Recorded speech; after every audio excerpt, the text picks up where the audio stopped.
Nope. Come on, him? Ooh, I like him.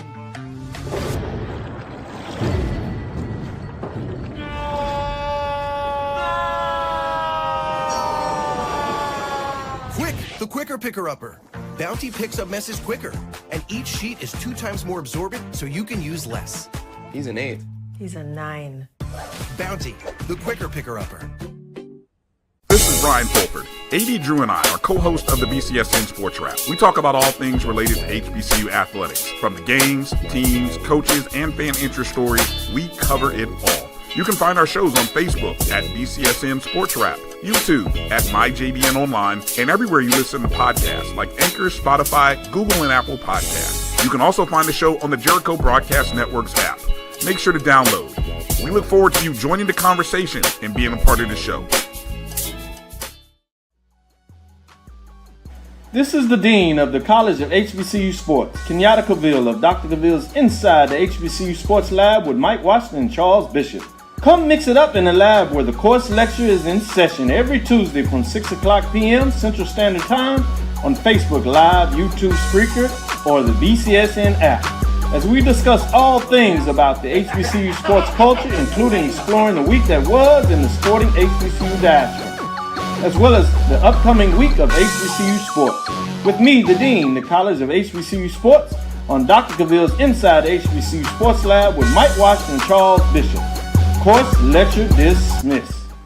Football fans, HBCU football is back in the ATL with the Cricket MEAC SWAC Challenge Kickoff. Representing the MEAC, North Carolina Central, and representing the SWAC, Southern Eagles, Jaguars, the Marching Sound Machine, the Human Jukebox. The kickoff trophy is up for grabs, and bragging rights are on the line. The rivalry is real. Bring the family and join us pre-game for the fun-filled Coca-Cola fan experience, including band jamborees, food, activations, and fellowship. For tickets and information, visit MEACSWACTalents.com.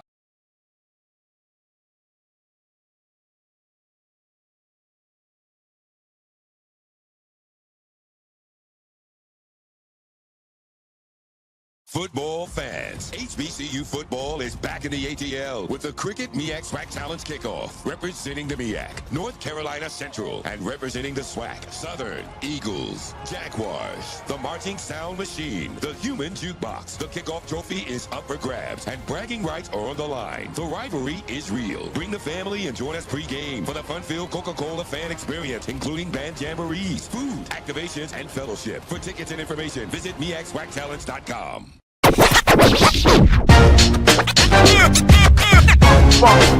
It's like a loop machine.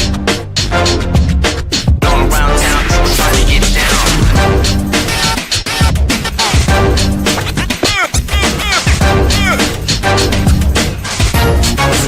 It's like a loop machine.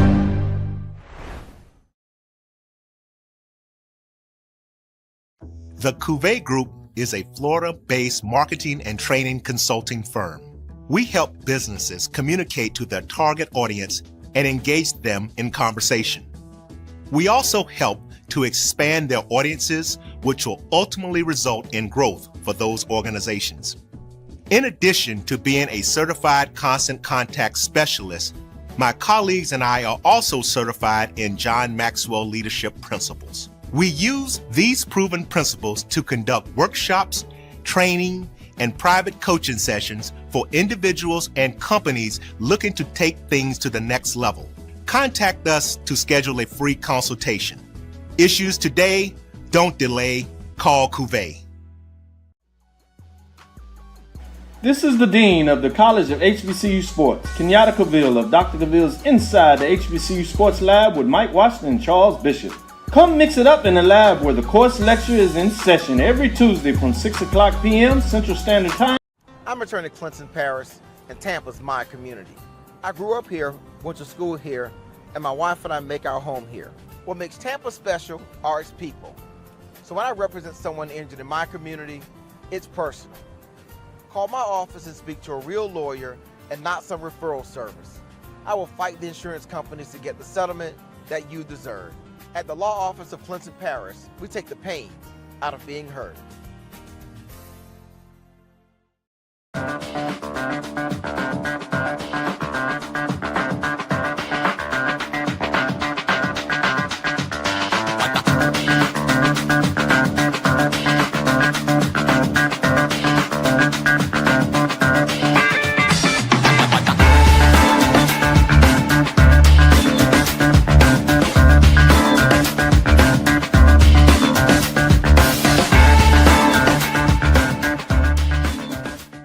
It's never too early to plant the seed, to share the tradition, and instill a sense of pride in your HBCU with your little ones.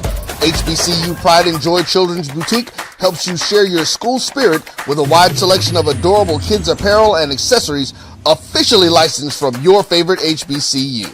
Visit hbcupridejoy.com and follow us on all social media at HBCU Pride Joy on Facebook and Twitter. Sugar Chateau Desserts is a specialty bakery located in the Charlotte, North Carolina metro area. We will create delicious and one-of-a-kind treats for any occasion.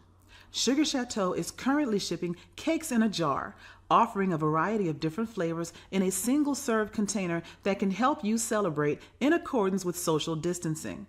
Place your orders today by calling 803-526-7895 or visiting sugarchateaudesserts.com. You're looking for the latest information on Southern University sports, the Southwestern Athletic Conference, and HBCU athletics. There's only one place to go.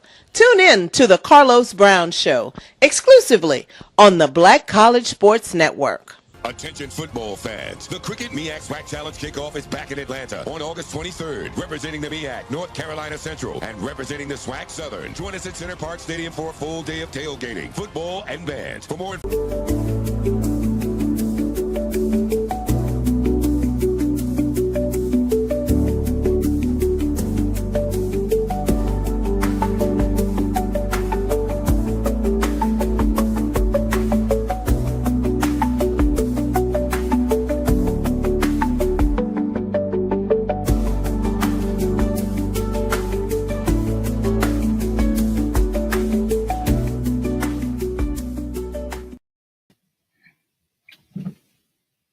What's up, fam? How y'all been? All right, it's me, it's DVP. I'm in a little bit better mood today. Let me make some quick adjustments so I can be looking at y'all and not looking out to the side. Y'all be wondering what the heck is that dude doing? All right, today is the 9th of July. It's 6:02. Y'all got the intro. We in this thing. What's up, Ken? What's up, Roy? Hey man, it's been a minute. It's been a long time. Should have left you. What up, Rob? What's happening? What's happening? And then from the People Show. All right. So, how y'all feeling today, man? What's going on? What's going on in your world? I'm a little excited. You know, football season is right around the corner. And I ain't big into it like I used to be. I'm still looking forward to football season. I'm still looking forward. Kimberly Lockhart, if you're watching, if you can see this, what's up? When you coming to the show? Kimberly Lockhart, you know, I know y'all young people, y'all ain't gonna remember none of this, but Kimberly Lockhart is a relative of one of my favorite underrated actors and one of my coolest movies. I think it's her uncle. I ain't sure that her uncle was Silky Slim. So if you know who Silky Slim was, I ain't got to say no more. But I know a lot of y'all ain't going to do that, so I ain't even going to shout his name out. I'm sure he was in something else, but it was an Uptown Friday. It was an Uptown Friday nights, not Uptown Saturday. It's an old something for old people. When movies used to be good back in the day, some of y'all wouldn't know nothing about. So hopefully my people gonna show up and help me out with this show. Other than that, you know, once it get dull and boring, we're gonna do what we do, but we're gonna keep it live while we keeping it live. Listen, if y'all got a product y'all want advertised, y'all need to hit up my producer Roy. If you got a commercial already or whatever it is, you know, hit up Roy Mitchell Evans on Facebook, or hit me up or look up my JBN on Facebook. If it's something that you want me to advertise and promote, you need to send it to me so I can tell you if I believe in it or not. If it's just a regular something, you know, whatever. And I'm sure, let me get this beard. I'm looking a little scruffy on my screen. I don't know how I'm looking on y'all's screen. But just in case somebody look at me and think I'm kind of cute, I want them to see the full effect. So, what's going on now? So, we got 2-3 topics we're going to talk about. But let me just tell y'all right quick. Let me go on and get this out. Over the past couple of weeks, for those y'all that don't know, it was my birthday and then my wife's birthday. So we went to New Orleans. She took me on one of those, I forgot what you call it. But we was out there with the Gators and shit, and they was looking hungry.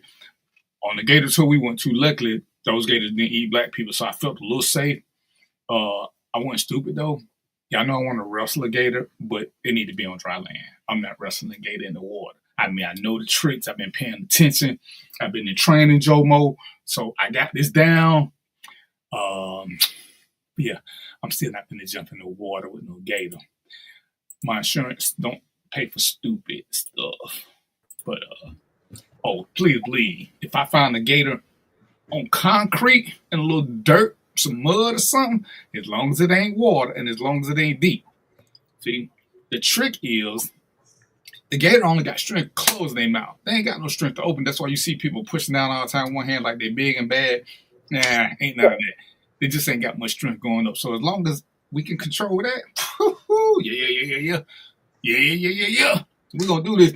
I see my man Mo showed up. He was, Mo, let me apologize to you first because I know you showed up last week. No. I think you showed up after I was. We're not doing that live, brother. I was already in a funk, so when wasn't nobody there at the 30-second mark, I just like I ain't gonna be able to make it, and I don't want to. I saw the whole thing, man. It's all good, man. It's all good. Ladies and gentlemen, I didn't want to disappoint y'all, but last week, if you caught the beginning of the show, you could tell I wasn't all there because there's a couple people hit me up, and I appreciate y'all. I appreciate those of y'all that hit me up. But speaking on that, because somebody said something to me, I actually ran into two people who caught that show and was mad at me. Wow. So let me just say this first of all. If you're a fan of the show and you watch it at any point in time, if you don't speak during the show, I never know you're there. So for all y'all ghost watchers and silent listeners who really like the show, say something. I mean, a quick hello will suffice. But if I don't think you're there, I think I'm by myself, the show's going to always end quick because I don't want to just talk to myself. I mean, I can't tell no lie. There's a couple of times I've been at odds with me, but I'm not finna fight with me on air. And I don't need to agree with me on air. So if I don't know you're there, like I said, just give me a quick little hello or something. And then it makes me feel better. When you check out, I don't know. I figure y'all do me like y'all do your teachers. Y'all just sneak out when they ain't listening. No, it's not quitting, sir. I felt like I couldn't provide a quality product, so I didn't want to put out a shit product in the name of just doing something. So, bro, don't you know what I'm saying? See, this is what happens when you got friends who fall in love or get them a cute girlfriend. Then they want to be all snooted up. But that's what they do, you know what I'm saying? They want to start showing out because they got them little cute girlfriend now. But hey, this ain't what we gonna do, player. This is not what we gonna do. You know what I'm saying? I'm gonna respect Jenny because she's a cutie. Robert, I don't care nothing about. I don't care nothing about you, player. Nothing. So don't do that. Don't do that. Don't do this. Do what I gotta put up with. These are supposedly friends. Let me use big air quotes. Let me use upside down air quotes. Air quotes. So what's going on with you, Mo? I'm not even finna talk to some of these people. What's going on, Hiram? Oh man, it's all good. You know what I'm saying? It's all good, man. I'm here. I showed up. I saw the situation. I saw it devolve, man. I was in the background. You must have saw my comments later. I was like, DVP, I'm here, brother. But you didn't get it in time. But it's all good. We here now. I'm gonna just come. Every week is a different one, so you can't log onto an old one because I don't think I had created one yet. So I didn't see yours until I came back to this because that's So yeah, every week has got to be a new one. All right. What's going on, Cal? Hey man, I taught a class last week. You still at Georgia State? I ran into some of your people down at Georgia State. Well, actually, they came to my class. See, I'm still teaching. Let me just say this, and I actually needed you, Mo. I started to tag you on a post. Listen, when bad cops arise, I will tell you what to do about them. I promise I will. I will tell you to inbox me and I'll tell you what to do. But this dude made a post, and this is what he said. He was talking about the cops in the area, and I ain't saying they perfect. I ain't even saying they close to perfect. He said they keep pulling him over because of his hair. What? His hair goes down to his butt. And I'm just thinking, I'm going to tell you the same thing I tell other people. If you think that cops are profiling and are that great at it, get behind a car, any car, no matter what you drive, get behind a car, and from the back, I want you to identify the people. I want you to do this to at least 10 cars. I want you to identify them based strictly off what you see through the back, then catch up to them and get on the side of them and see if it match up. See how right you are. It's hard to tell who somebody is from the back. but it's damn near impossible to tell somebody got held down to their butt. And just for shits and giggles, I've been a cop. Joe ain't here, but Joe been a cop. Hiram been a cop. Having hair down your butt don't come up on no scenario whatsoever unless somebody robbed somebody who had hair down to their butt. But you can't see that in the car. You can't. Trust me, you can't. That is the craziest assessment I've heard of being a bad cop. They keep pulling me over because my hair down in my butt. And it was like 3-4 days, like my hair down in my butt, and I ain't never been stopped by the cop. Why Robert clowning, man? Yeah, the definition of quitting. No, Robert, see, as we get into the whole tipping thing, see, when people make, in life, we are a product of our decisions. We can blame any and everybody else we want to, but we are a product of our decision. See, so the decision to keep doing the show when I know I'm sucking, see, that means I'm knowingly and willingly putting out a bad product, which means I don't give a shit about my client, my customers, my viewers. See, that's what that means. Because you can give your full commitment, but if you ain't into it, see, it's like calling in sick accident, which ain't quitting. It's like, hey, I ain't able to fulfill what I'm supposed to. But see, I'm going to let you slide. See, this going to be my jab since you won't let go. See, when you don't put on a greater show as mine, you can keep doing whatever you do. See, and if you watch the beginning, you will see, at first, I was looking for more in somebody else because sometimes I have been in a funk and they've lifted me up out of it. It's hard to lift yourself up by yourself. So, and because I'm gonna defend these brothers.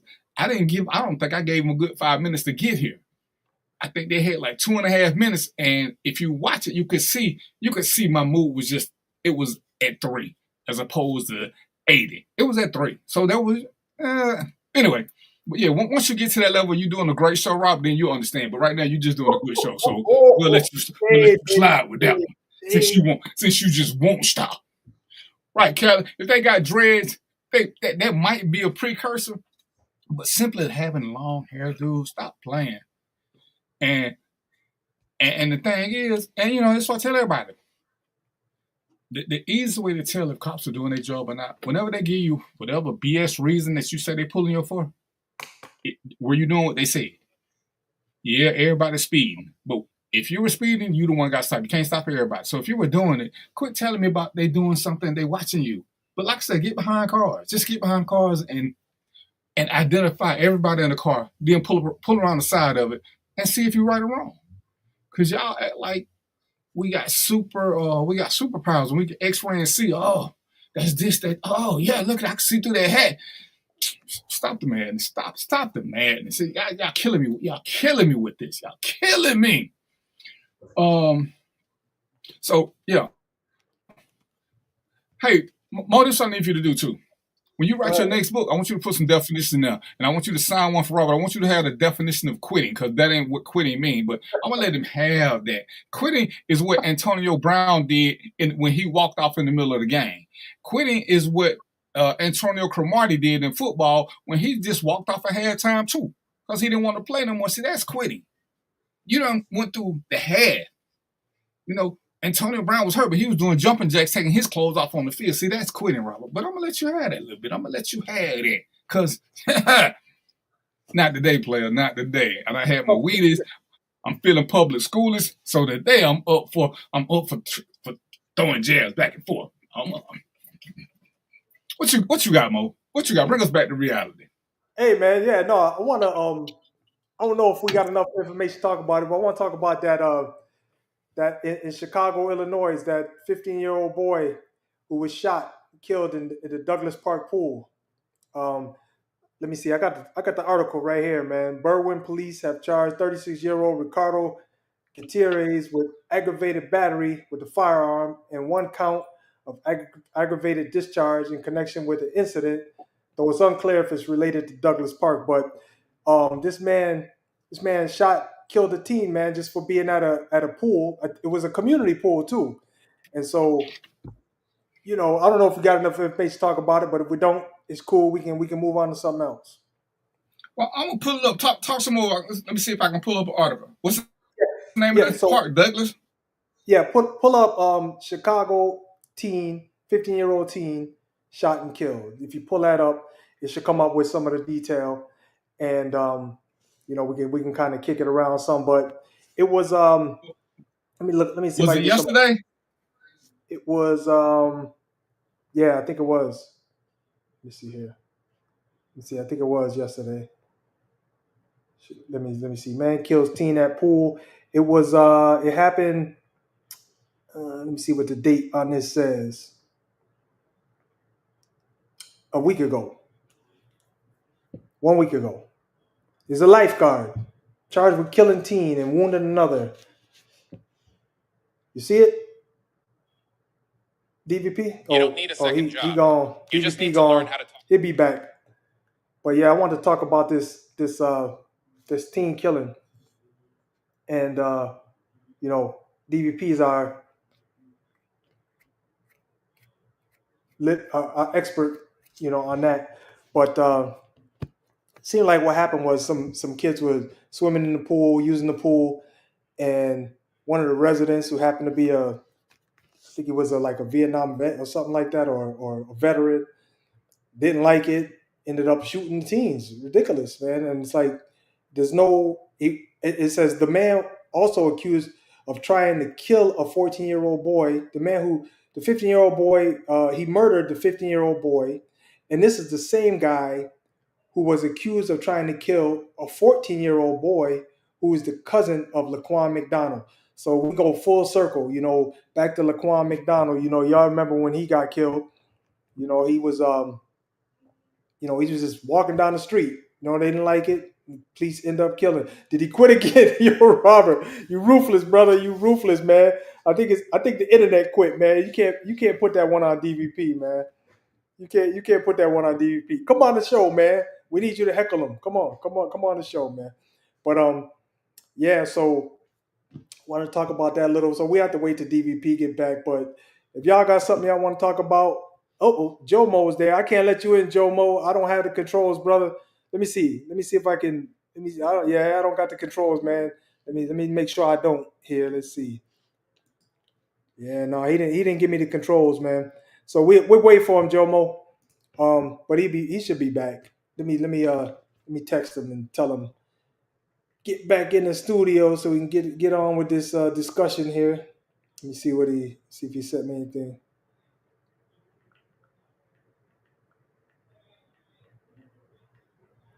Let me tell him you're waiting, Joe Mo.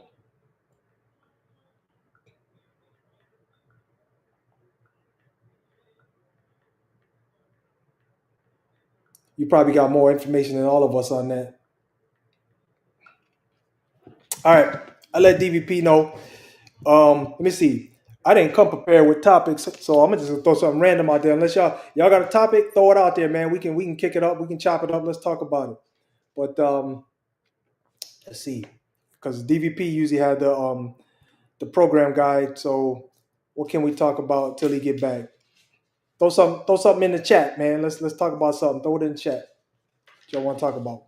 Trump. Oh goodness. Trump is out here kicking up dust and taking names. One thing, listen, Robert the link. Hey, I don't got it. Robert DVP got it, man. So when he come back, I tell him to send you the link. Yeah, but Trump, man, yeah, that dude is interesting. Am I streaming or no? Hold on a second. Got DVP right here. Let me tell him. Not yet, brother. Not yet. Okay. I don't see you. Let me see. Yeah, I don't see you.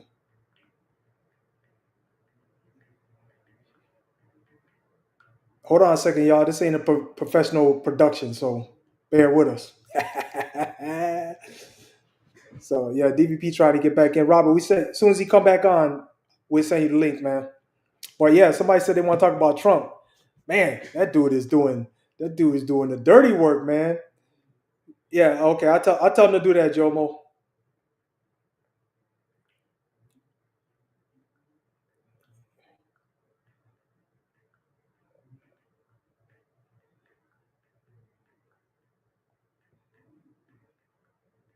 All right, I'll let him know. Log off, log back on.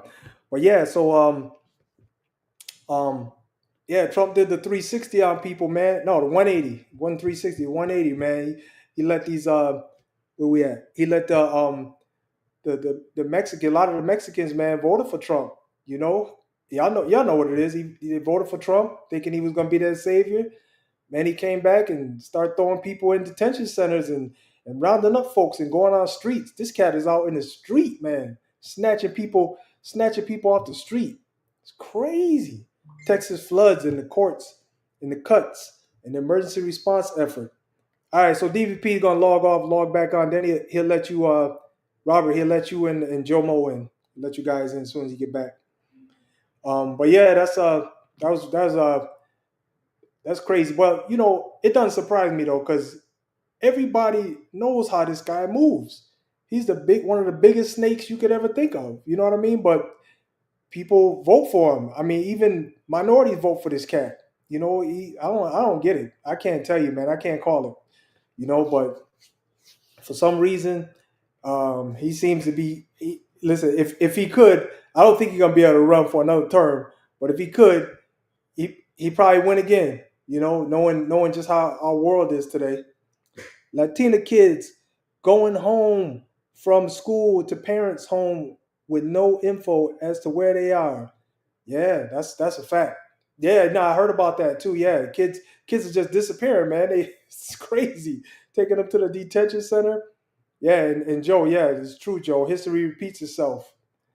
Yeah, you know, this is yeah, he showed us what the interesting thing was, he showed us his colors first term. And then all of a sudden second term, you know, people think, I don't know if people thought things were gonna be different or if he's gonna change his ways, but you know, once you show me who you are, I don't need nothing else. You know what I mean? I don't need nothing else. I got to take you at face value from there on.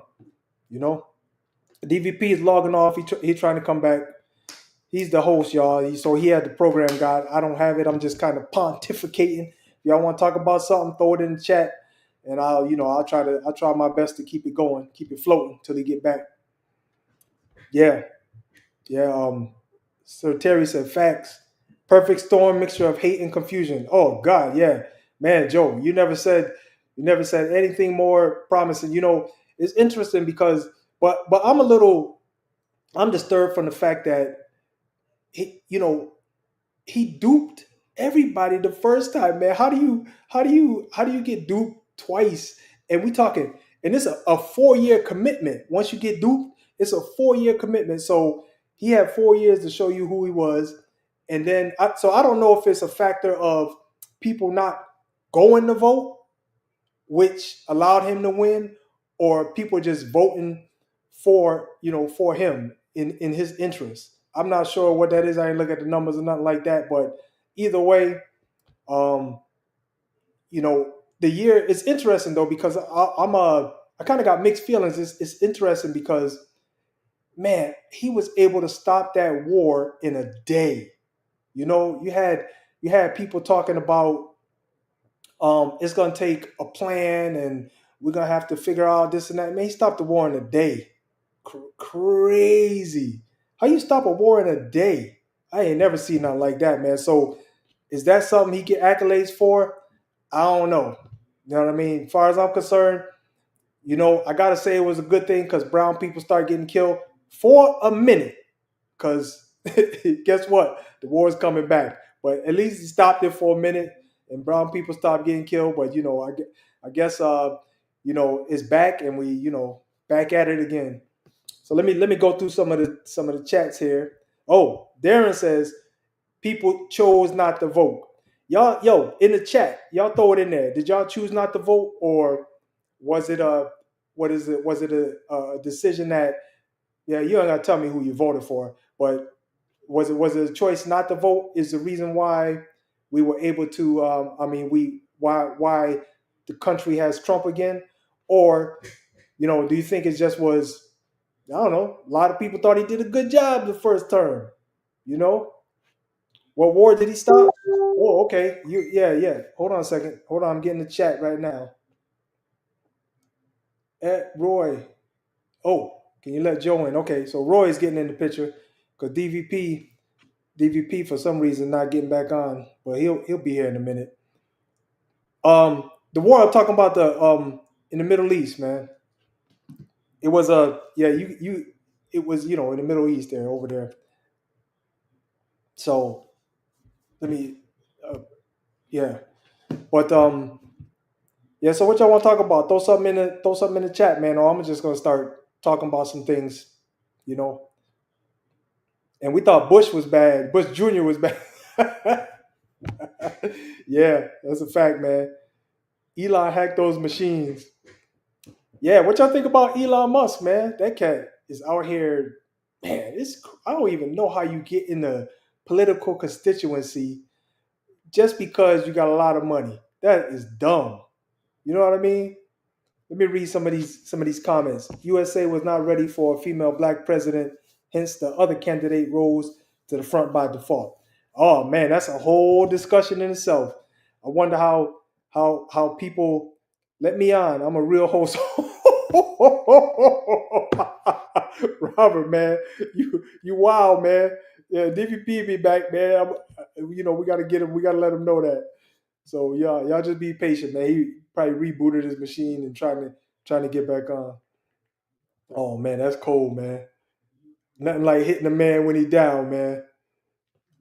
All right, Joe. Over 64,000 black women and girls are missing. Data from the National Crime Information Center. Yeah, those types of it's interesting because those types of issues get pushed to the side when all this other stuff, all this other fluff and smoke comes to the forefront. 64,000. That is a ridiculous number, man. And and missing. That's crazy, man. But we're worried about the Latinas. Yeah, no, that's fact. That's a fact, man. So let me see. And I'm running out of material, man, because I wasn't prepared to do this. But emotions gets the better of the voters. So yeah, was it? Do you think it was emotions, Hiram? What do you mean emotions? So emotions like, oh, there my man go. What's up, Jomo? Hey man, you got a lot of stuff that we can bite on, but let me just start off with this election.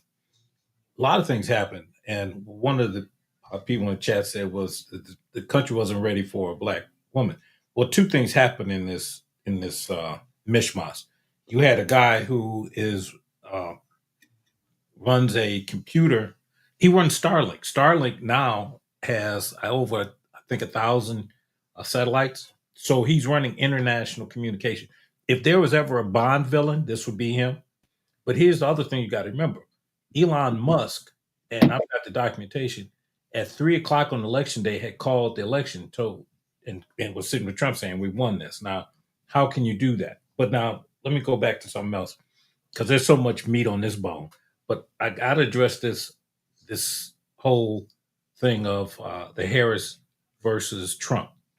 And let's be clear, between the religious pomposity, and that's the nicest word I can use because I don't want to say anything wrong on get you all censored. But between the religious BS and the lies that this guy and his team told, and understand something, Trump in and of himself is not the genius you think he is. The evil genius is a guy named Steve Bannon, Steve Miller, and that whole, as they once called it, the evil cabal that is behind him. See, Trump is just the face. Unlike Hitler, and I don't use that lightly, and that's why I said earlier, history repeats itself. And here's what I mean. Trump was able to get people to hate, and it's very key here. They hated what she was. And if you hear people say she locked up black men, well, if you look at the stats, she was the AG. She did her job. In fact, one of the stories they don't tell is that she also set up a program to lower the recidivism rate for black men. That was working in California, but you don't hear that. She did exactly what she was supposed to do. That's number one. Then you hear religion says, my religion says a woman can't run. And I heard this from so many people, even black people. Oh my God. a woman can't run, can't be the head of this. And they use religious edicts to espouse it. Some of the biggest recording stars, and now they're retracting their position, um, came out and backed this guy. So you not only have the people that got the religious, the Bible Belt, and don't forget this. Let me point this out. When you hear the Republicans talk about conservatives, understand something. Black folks are as conservative as white folks, and understand the word conserve, to conserve.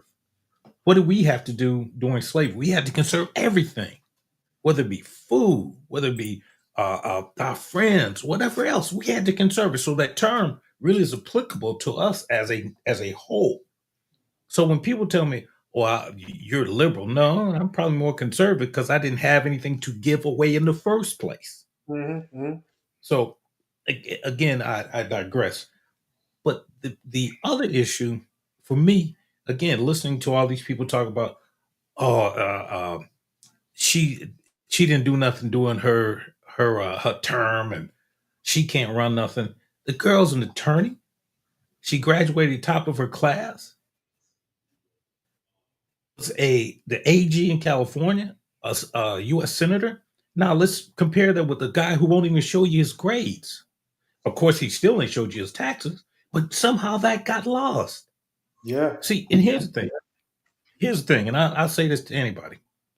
Are there some things that he's doing that I agree with? Yes, there are some things. But there's a whole bunch of stuff that shouldn't happen. He has corrupted and co-opted every major branch of the government.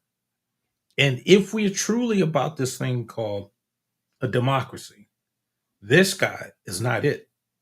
Everything he's done is co-opted and corrupted everything. I mean, Cash Patel should probably be in jail too.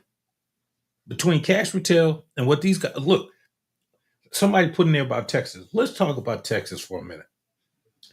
Didn't Trump and his kind talk about FEMA being a bunch of thugs and all that? Oh yeah. Didn't he disband NOAA, National Organization, Oceanic Atmospheric Administration? Yep. He runs what's called the Weather Channel. Now you look at Ted Cruz, he's trying to take more money. But again, they never get called out. Now, let me say this to you, and the people probably not going to like this, but I'm going to say this. The Democrats are as much to blame for this as Republicans. Let me tell you why. They have not, unlike Trump's people, and you got to give his people a lot of credit because they don't miss an opportunity. They don't miss nothing. The Democrats, however, in my mind, have been, out for lack of a better term, they're feckless. Again, I'm trying not to use the bad words today because I don't want DVP calling me up or you calling me up later and say, "Hey, man, what's wrong with you in your mouth?" But the Democrats are feckless. They haven't said anything about what the Supreme Court is saying. They're not fighting back. Listen, I'll just say this. They are more afraid of black women than black men. Let me tell you what I mean. Jasmine Crockett has been out there laying waste to these guys. Show me one black elected official that's come to her aid, male, I mean, and tell me why. Why is that? If I'm wrong, please correct me, please. Let me jump in there real quick. And part of the reason I say what I say is because we didn't vote. If you look at the numbers, Trump had the same people vote for him when he ran against Biden. The same people. He picked up a few more, but pretty much the same group. The group that voted for Biden didn't vote for her, and it was a 6 million drop off. And a lot of them, were being cute and smart and wanting to vote third party. I ain't knocking nobody for doing what they do. You know what I'm saying? You got a right to vote for whoever you want to, but I'm still liking it to it's two teams playing in the Super Bowl and you still talking about your favorite home team. They ain't got no. They're not gonna win. So if that's what suits you, and as Joe said something, because I work at churches, And most churches don't have a woman preacher because women can't preach. They can't lead for some unknown reason. I don't know where that came from. Because I'm thinking if we go back in history, and that's what we always say, we go back in history, when the men were out fighting wars, who was teaching the kids how to catch little game? Because the women were doing everything. Because they couldn't keep waiting 3-4 months for the men to come back with all these big, stuff they could store. Women have been the teachers, women have been the leaders, but we've been as we've become misogynist. And as we don't want to see whatever it is we ain't got and we're more insecure, we don't want a woman leading us. I mean, what was the phrase? I'd rather have the devil I know because all kinfolk ain't skinfolk, which I still ain't. I don't know what the F that means. So you mean to tell me you'd rather go to a farm where you know they're gonna turn your black ass into a slave as opposed to a farm where they might not. You think they're tricking you. Well, and to me, that's the stupidity and the arrogance, especially of black men. But don't get it twisted. It wasn't just black men, but they were they were a leading group. Because, as Joe said, anytime you look at, and we talked about this before with just regular Facebook, anytime you see something happening to a black woman, you very rarely see black men standing up. Whether it's in the street, you see them getting jumped on, you hear a black man emceeing. You don't see him doing something. It's just what we do. We will not protect women at any and all costs unless their family or we sleeping with them. But we don't do random women. And that seems to be our downfall, if you ask me. Well, but there's some Caitlin, Hiram D. Caitlin says emotional responses. Let me address that real quick. The numbers also reflect something very interesting. He picked up a large number of black votes. Yeah. And again, one of the things that I've heard that was real disturbing, there is now this group, and I was on another platform, and the hatred was for King and Malcolm X. And the quote was, they didn't do nothing for us. We're going to get that bag. That's a quote. And so what I had to wind up telling the guy was, if it wasn't for these guys, you couldn't get the bag no way. The other thing that was interesting is that you will find, and again, this juxtaposition is this. For us, we tell our kids not to vote. They tell their kids to vote. Now, if we look at this from a purely conspiratorial situation, let's take judges, for instance. Judges win by popular votes, much like this. So if let's say you got 3 people that are voting, 2 of them don't vote, 1 votes. That one person just turned the tide.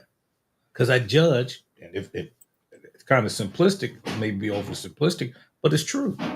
So now you got this judge who now determines who was other fate of these other 3 people, but they want to complain, but you didn't take part of the process. Right.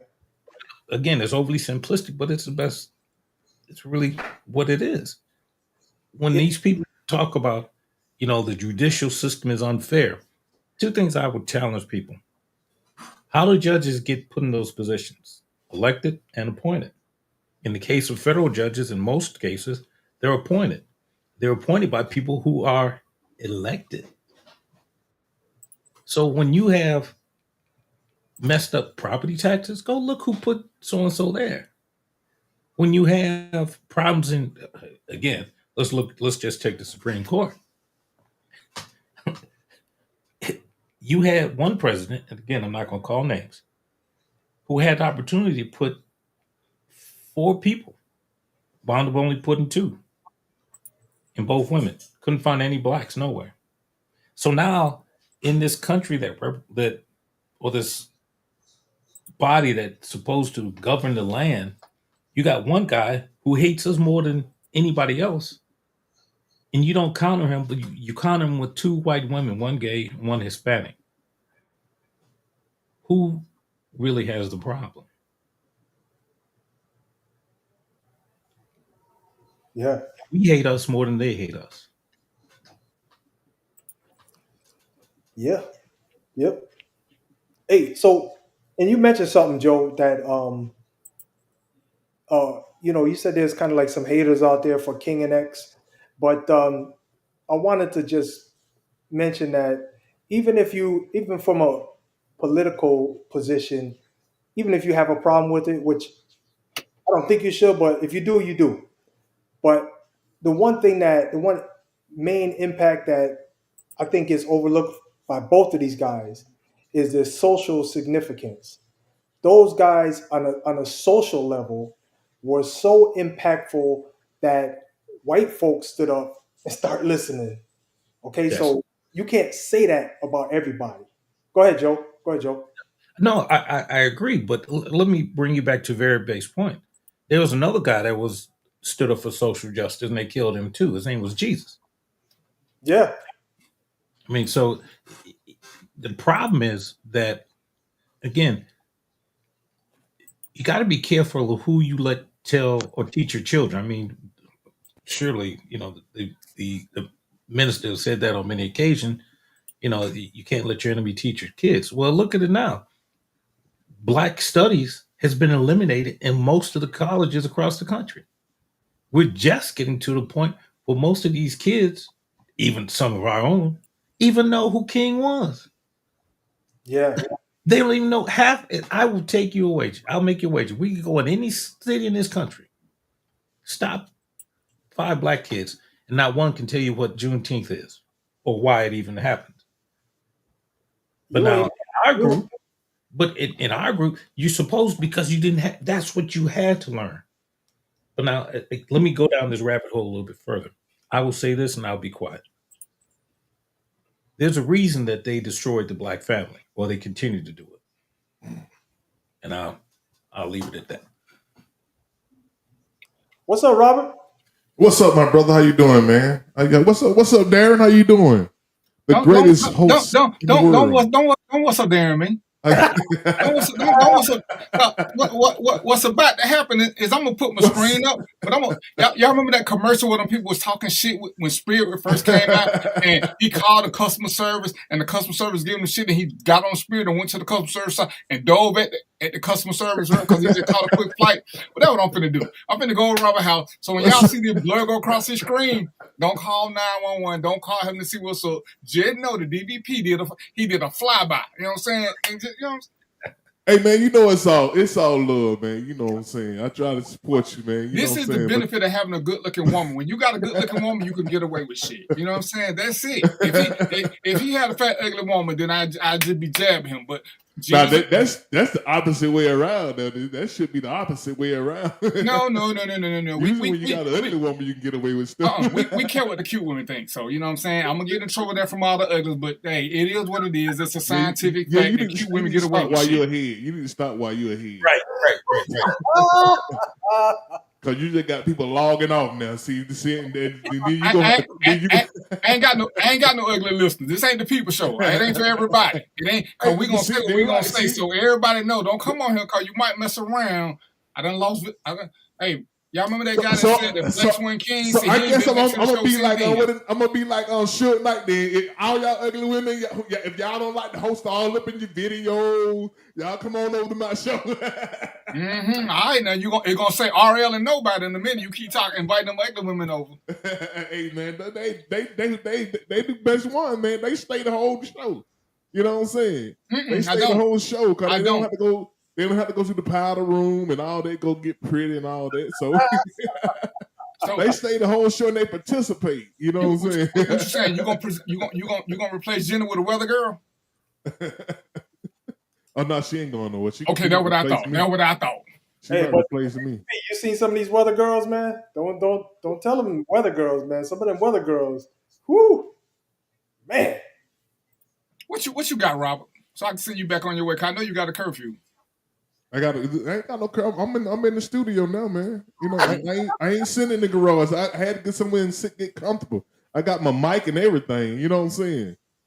I'm trying to show you. I'm trying to show you some real wholesome stuff. You know what I'm saying? Did you notice how the show kept going on without the host? Did you notice that? So even though the host had an issue, the show kept going on. I'm like, now how the host down in the comments? hey, DP, man. When you was off, man, when you was trying to log in, Robert said, "Let me on. I'm a real host." Right, you know what I'm saying? Because that you know what I'm saying? That what they do. You know, the B team always want to step up. So they say, hey, I just need one shot. I just need one shot. So, you know, because I support the brother. And, you know, even though I didn't know that was his name, because that ain't how I knew him, but that's a whole other story, too. You know what I'm saying? I'm okay with that. I'm okay with that because Joe done taught me better. You know, you gotta let other people in. You know what I'm saying? What I tell you, Joe, I like having good people around me, and every now and then I make an exception like I did for Robert. But Rob, what you got to say, brother? What you got to say? What I got to say about what we was You talking said about? send you a link. Yeah, I'm trying to join the conversation. What y'all talking about? What's the conversation about? You know what I'm saying? What you being, John? Y'all was talking about women presidents and all that. Like, I kind of knew this country wasn't going to allow a woman to be president, man. Even though she was most qualified, and the Democrats should have learned the first time they wouldn't let a white woman win. So what you make thinking to let a black woman win? This country is, and I think the problem with us as black people, we think America has progressed further than it hasn't. It really isn't. It really hasn't progressed as far along as we would like for it to be, or we thought it would. We thought this country was ready because they let us get Obama. Okay, and then we're gonna throw a black woman in there. Nah. And like the brother said, it was a lot of black men that don't want a woman leading, in leadership because people think women are emotional. They're emotional. They're going to make decisions based on their emotions, and so, and that's why I think a lot of people don't want to see a woman. Let's say you see how Trump dropped those bombs on Iran. A woman probably wouldn't have made that decision because she's thinking about the civilians. What? And Trump, I'm serious. I mean, you got to follow How can me, you right? come up with something like that? This just my opinion. This what I'm thinking. This because people think women are more emotional. They're thinking more about the civilians, and you know what I'm saying. Like, but Trump and people like Netanyahu, they don't give a damn who they take out, man. They got Gaza in rubbles. So, Robert, let me counter that real quick. Some of that I agree with, some of it I don't. But let's be clear. The fact that we sent 2 bombers, 32 hours, had to be refueled twice each way to drop 30,000-pound bombs when Israel had the exact same bombs in less than 10 minutes away. So now the strategy here is it really about deterrent or is it about putting us into another war? And I would suggest to you, if you look at it from that angle, this had nothing to do with Trump being a leader. This had more to do with keep putting us in some shit we don't need to be in. Now, here's the other part about that. Netanyahu regime is expelling the black Israelites. Nobody else, black. Now, according to all the Old Testament, which is the Torah, one of the original 12 tribes of Judea was black. So now, who's the hypocrite and who's the liar? Now, to your point, I agree that we think this country has progressed further than it has. I'll say this, and I'll say it again. We hate us more than they hate us. And here's what I mean by that. A certain president who had the opportunity to put, and I said it earlier and I'll say it again, and people can feel free to research it. A certain president, just because of his skin tone, as DVP alluded to, just because they skin folk don't make them kinfolk. And here's what it means, quite frankly. Just because he looked like you, he ain't your kind. So when they had a certain guy in there, and he could have put somebody in there, he got a gay woman and a white or a Hispanic. You couldn't find no black gays in America? Or at least try. So when I hear the stories about they wouldn't let him, just pisses me off even more because now you're saying that here's a guy, Harvard educated, head of the Harvard Law, made his way from state senator to U.S. senator on the backs of some other people, but we won't go into that. But you couldn't maneuver around an 80-year-old guy and some MAGA Republicans. Why? Let me answer. I'll answer my own question. Because he did stuff, and you don't hear this often. Why don't somebody go talk to the Black Congress, the Black Caucus, and ask them what was their reaction during his terms? Ask them why they didn't stand up to him and say, "Well, listen, you put these two women in. What about Black women?" It took a white man to put a Black woman on the Supreme Court.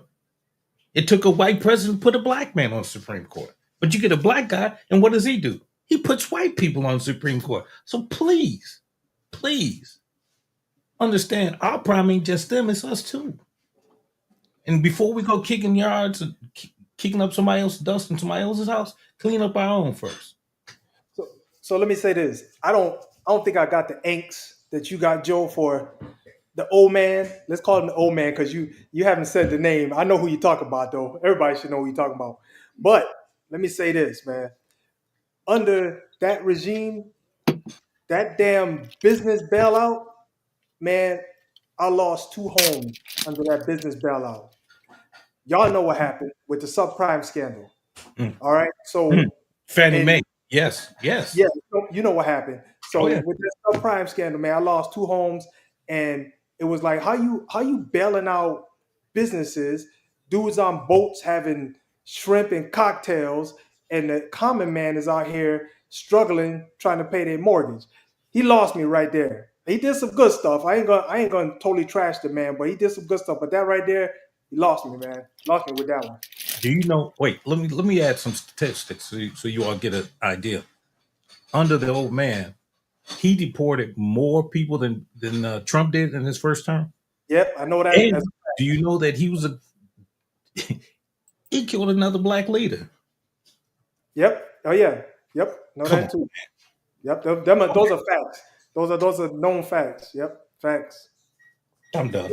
So let me ask y'all about something though. Somebody threw a post out here. Oh, that was you, Joe, about these 64,000 Black women and girls missing. Yep. Let's talk about that, man. What's the give us the 5,000 foot view and is there anything going on? Or Robert, you got something you want to add? Here's my thing. Here's my thing. Black men, Black people. When are we gonna stop complaining and try to come together? When are we gonna come together and try to fix our own problems? At what point are we gonna say they ain't gonna help us?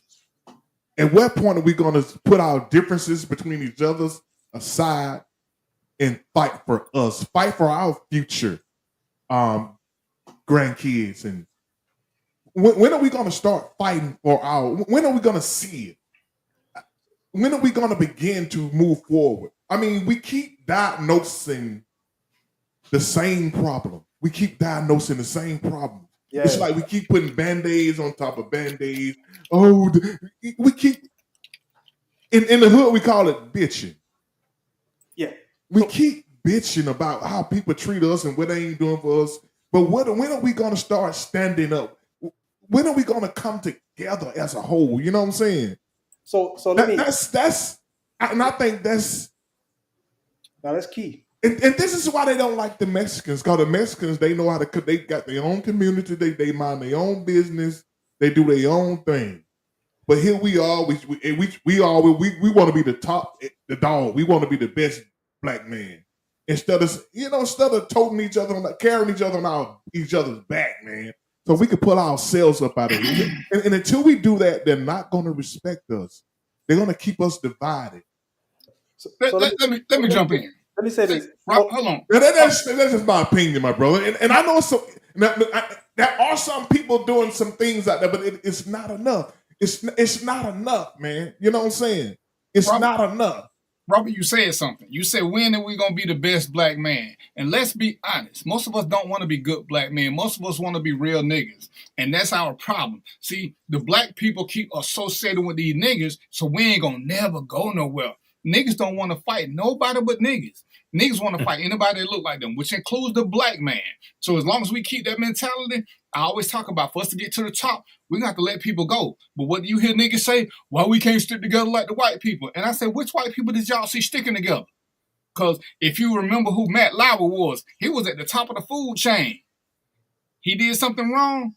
You can't find now commercial from Good Morning, whatever show he's on. They got rid of him. Willie Allen did something wrong. You don't hear nothing about him. We the only group of people that keep wanting to hold on to people that bring us down. So when we keep talking about coming up, it ain't gonna happen because we keep trying to bring everybody up.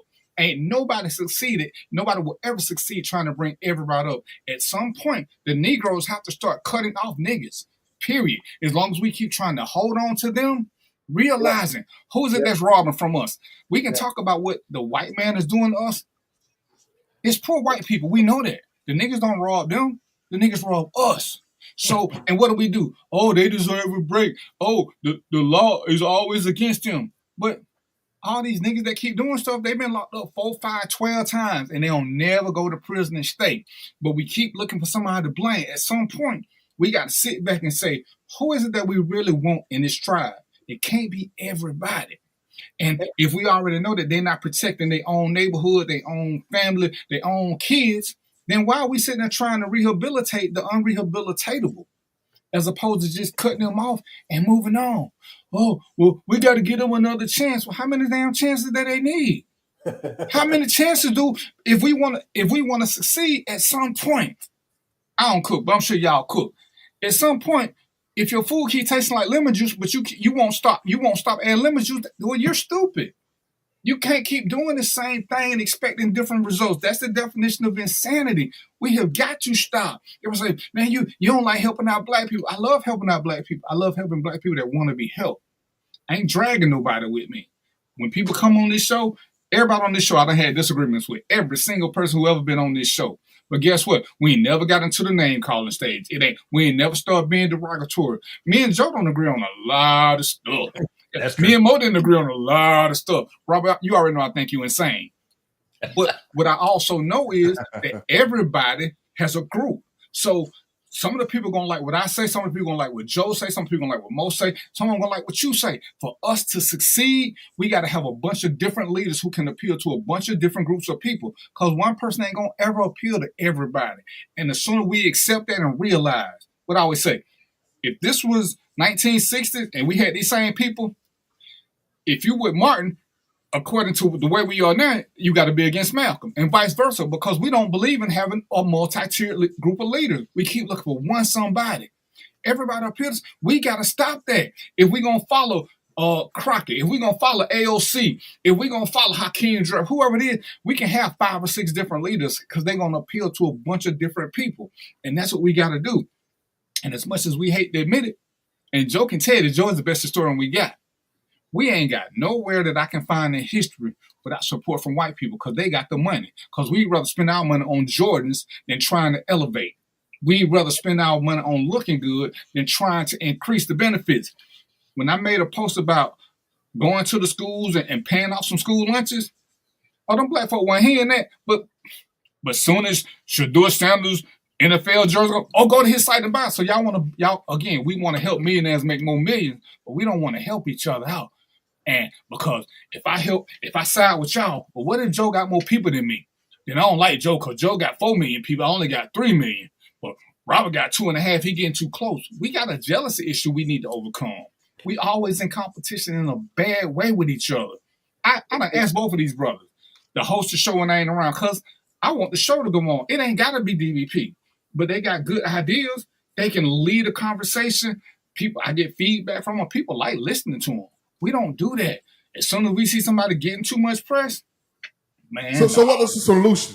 What is the solution? We got to cut the niggas out first. We got to acknowledge that niggas exist and cut them out. We got to. We can't keep putting everybody in. What Colin Powell said, well, I ain't gonna say he said it, but he said niggas and blacks look alike, but they are not the same. But we keep thinking they are the same. I think the niggas. Here's my thing. I think once you start labeling people as the niggas, you already sabotaging a mission. You know what I'm saying? Because here's my thing. I think you got to take like-minded people and move forward. And the niggas see the thing. You keep saying the niggas gonna follow what's happening. The niggas gonna go with the flow. And if you let them come with you, they're gonna tear it down. And the problem is tear it down. The problem is the good niggas ain't started to flow. Ain't no such thing as a good nigga. Ain't no such thing. Ain't no such thing as a good nigga. Let me jump. Let's put another word besides the niggas. You know what I'm saying? Let's get one thing cleared up. The miseducation of the Negro is more profound than you think. And here's what I mean. We throw this term around, niggas. If you go look it up, it says to act in a niggerly fashion. It didn't put a color on it. We let it put a color on it because we got played by somebody else. Because they used to refer to each other as niggas. Okay, so in the historical context.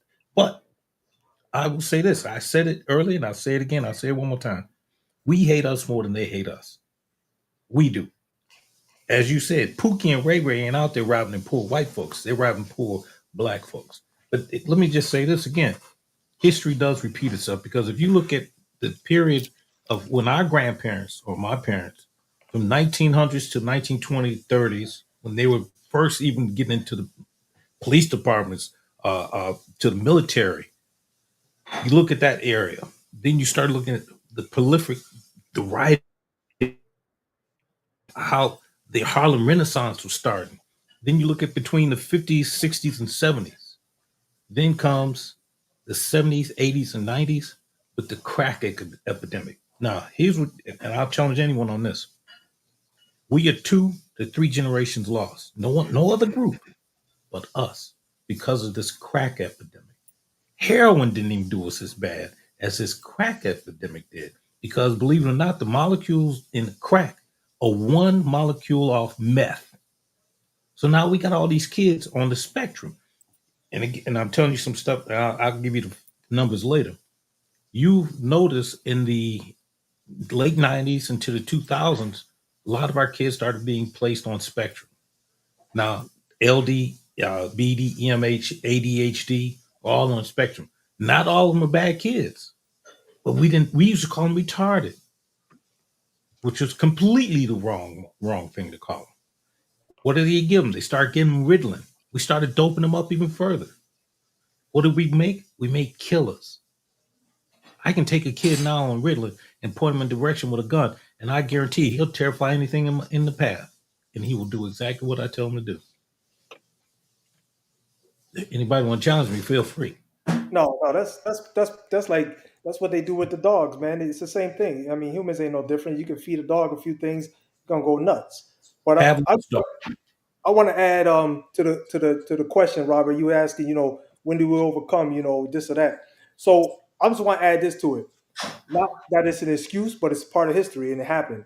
Black people have had a campaign of psychological warfare cast against them. All right. So how many people have had therapy? That's the thing. So it's gonna take therapy. It's gonna take a lot of really real commitment. A lot of people say a lot of things. They don't do a lot of things. The days of people giving their lives up like Malcolm X and Martin Luther King, those days are probably gone. Ain't nobody doing that nowadays. And in addition to that, I saw this. I wonder if any of you gentlemen seen this, but I saw a video where it was a campaign video that white folks created so you could understand black. It was for the Negro. It was at the time where they're calling us Negroes, right? And it was an analysis video of the Negro. It explains what the Negro likes, how he acts, and what he would do. So there's the psychological warfare and the campaign I'm talking about was real. It was something that was enacted. So the only way to answer your question, when do we overcome? Only way is to address those things, start talking, and try to get beyond those issues that were implemented. Because there's real things that were implemented. You can't see them, can't smell them, can't touch them, but they were implemented. It's like PTSD. Somebody has it. You didn't see it occur, right? They went to war. They probably had some trauma or whatever. It's real. Same thing with black folks. But at what point at what point do we acknowledge it? If we know that they got it, and what's happening, Travis? And we know this, and I hear what y'all saying, but we also know they're infiltrators. So we keep trying to hold on to these people who we know don't mean us good. They've already harmed us. Why do we insist on wanting to hold on to people who harm us? Right. Why do we insist on wanting to keep holding on to them? They have harmed us repeatedly. Ain't one time, ain't two times. They repeatedly harmed us. But we keep wanting to hold on to them. Then the minute somebody who ain't harmed us, and Joe gave a great example, because trust and believe, I was never a Harris fan. I didn't want her to be vice president. But when I started looking into her work, all the things that we were saying weren't even close to true. Because a lot of places were instituting her programs to help with recidivism. But nobody was calling them Harris programs. They were calling them other things. As I heard so many black men talking about, oh, she locked up a bunch of people. Well, do the quick math. The AG doesn't lock up nobody. The AG prosecutes very few people. But we're repeating this ignorantly. She's doing stuff to keep the recidivism. We don't want to talk about that. We talking about everything to try to bring her down. Like I said, I wasn't a fan. I like it was three other. If he had to have a woman, it was three other women I had ahead of her. But when we find somebody, this is when we find somebody, we will repeat stuff that we know ain't true. Oh, I'm sorry. We would rather not research it. We'll research what go into these ugly ass shoes. But when it comes to stuff that affects us long term, we don't want to do research. And that's when we want to put these blinders on and not do anything because we read. And I have people telling, oh, you get your news from CNN. I said, where you get your news from? You get your news from a media outlet. So we both get them from somebody else, but you can go read a lot of this stuff. The Afghan peace treaty, everybody talk about what a disgrace it was, how bad a job Biden did. And I ain't going to harp on this. But if you look at it, the Afghan peace treaty was signed by Trump. So Biden didn't have a lot to say so. Everything was agreed to, but everything that happened, Biden got blamed for. Trump was the one who said we was leaving everything over there. Trump was the one who gave the dates, but nobody said it. Even them stinking Democrats didn't say nothing. We walked into this agreement. We couldn't do nothing about it. But every time it come up, Biden did this. Well, Trump, your signature's on all of it. I know it's that magic pencil that you don't want nobody to use. And this is what we do. We won't read. We won't read to see exactly what's coming up. Whether you trust CNN, whether you trust Fox News, whatever it is. When Joe Moby saying something, they see me. I put my head down. I'm doing the show with two screens because I pull up some stuff so I can read right quick to see if what they're saying is legit. Because don't get me wrong, I trust them, but that don't mean they ain't never been wrong. That don't mean they ain't repeating what they heard. I want to make sure it's verified. My management team got on me about saying stuff and having to come back and retract it because it takes 2 minutes to read a quick article to see. And I'm reading 2 or 3. We don't want to do that. We sitting here arguing about whether R. Kelly is guilty or not. We're arguing about whether Bill Cosby should be let free. But we ain't talking about the kids. We ain't not talking about what we need. Black people, the colors, instead of talking about they want reparations, they want land, they want this. The number one thing we need is what Mo said. We need mental health. We need affordable mental health in black areas. But we don't want to talk about that because we'd rather have a nice pair of shoes. We'd rather have some nice rims. We'd rather have a nice ride. We don't care about our brother. So I don't think we hate each other as much as Joe does. We just don't care about each other. We care about our household, and that's it. Right? Remember when I came on the show and did the show about we should get to know our neighbors in case something happened? And Ann was against it, but she said when something happened, she saw you need to know your neighbors because the nosy neighbors who look after you will tell you when somebody breaks in your house. But if you isolate yourself from them, we got to be better at being a community. We got to do better at looking out for people that we don't know. Because if they break in Joe's house and Joe live next door, well, common sense says if they like the neighborhood, eventually they're going to go left or right, but they're going to end up at my house. But I ain't got nothing to do with this. I ain't got nothing to say. But again, you know the other race of people that tell on each other? Because they ain't hiding nothing. White folk be bringing their kids to the police station with an attorney, but they turn them in. But we don't want to ever discuss that. We keep wanting to say how great they are. I had a white attorney on the show, and he corrected me on something because everybody kept saying it. He said, D, you'll be surprised how many of these attorneys don't have life insurance. He said, white people don't like to get life insurance either. It ain't a black thing. but we think we always know what white people are doing. Get some white friends and ask them how shitty a group they are too. They don't stick together. They turn on each other. They sleep with each other's friends, parents, relatives, all that stuff. But we hold them to such a high esteem. We keep putting them above us for some unknown reason. We always subjugate ourselves and say, oh, they better than us. Because what? Because why? That's the question. Why do we think they're better than us? Same breed of people, but at some point we have got to stop bringing the infiltrators along. We got to stop trying to convert people who are, they don't mean no good. We got to leave some of these broke people alone who don't want to vote. What you got, Joe? I seen that wheel turning. You heard it click, click, click, click.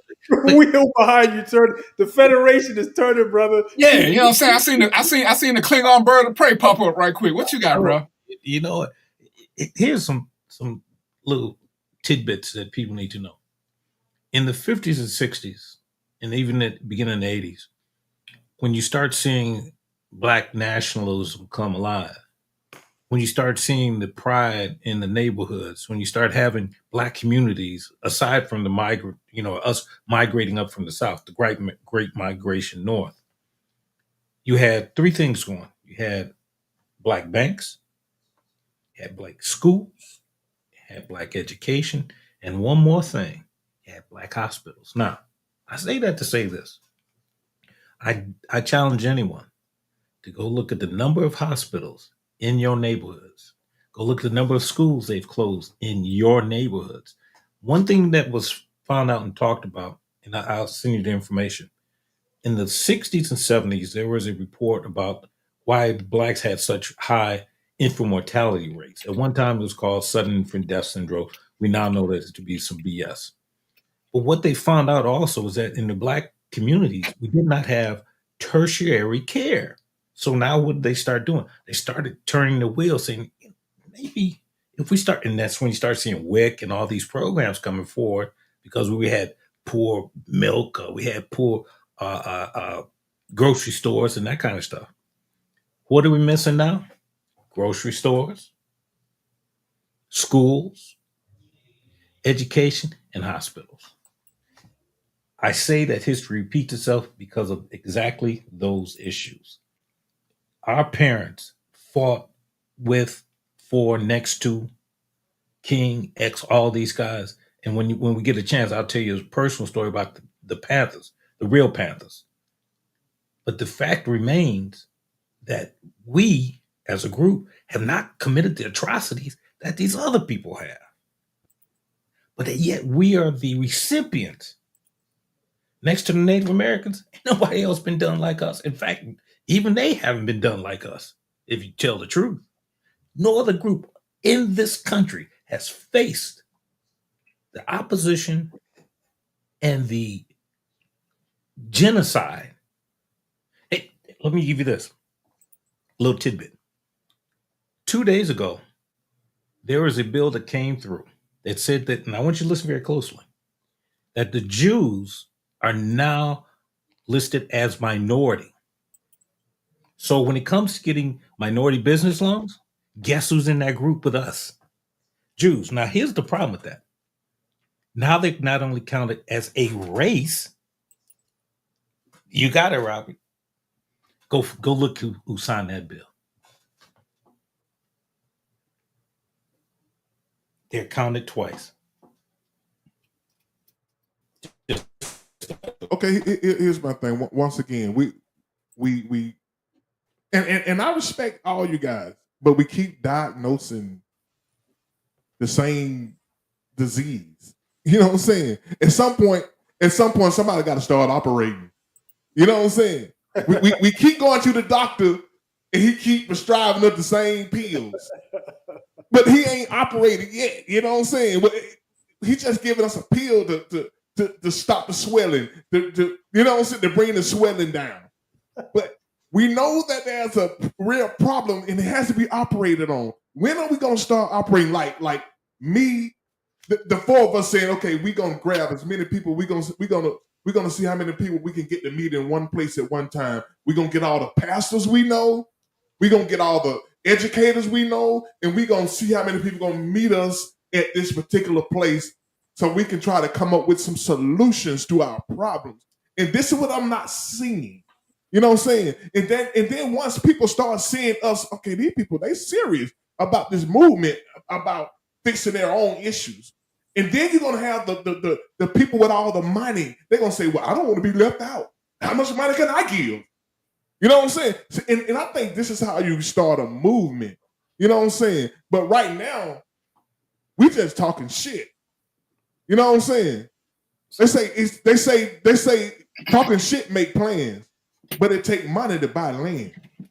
You know what I'm saying? So when are we gonna move into that area? I mean, you can be on social media, that's all everybody talking about, the history of black people, how they did us, man. And we know that. They know we know that. You know what I'm saying? And that's the funny part about it. They know, we know that they know that we know that they know how they done did, how we've been treated, right? So what are we waiting on? What are we waiting on? We waiting on Superman? We waiting on Jesus? When Jesus come back, it's over with anyway, so we might as well get it together before Jesus come anyway, right? Because we waiting on Jesus, it's over with. You know what I'm saying? Wow. So Robert, go ahead, Robert. Go ahead. So that's why I like a lot of people don't like Jamal Brown, but he's doing something. He started a boycott. It's small, but it's something. And you would think all the other pastors would get behind him, but no, they dogging him out. You know what I'm saying? Some of the pastors, Gino, look, you're not supposed to do that. God don't want you to do that. Man, shut up, man. You know what I'm saying? When are y'all going to come together as one? You can't even get the pastors to come together.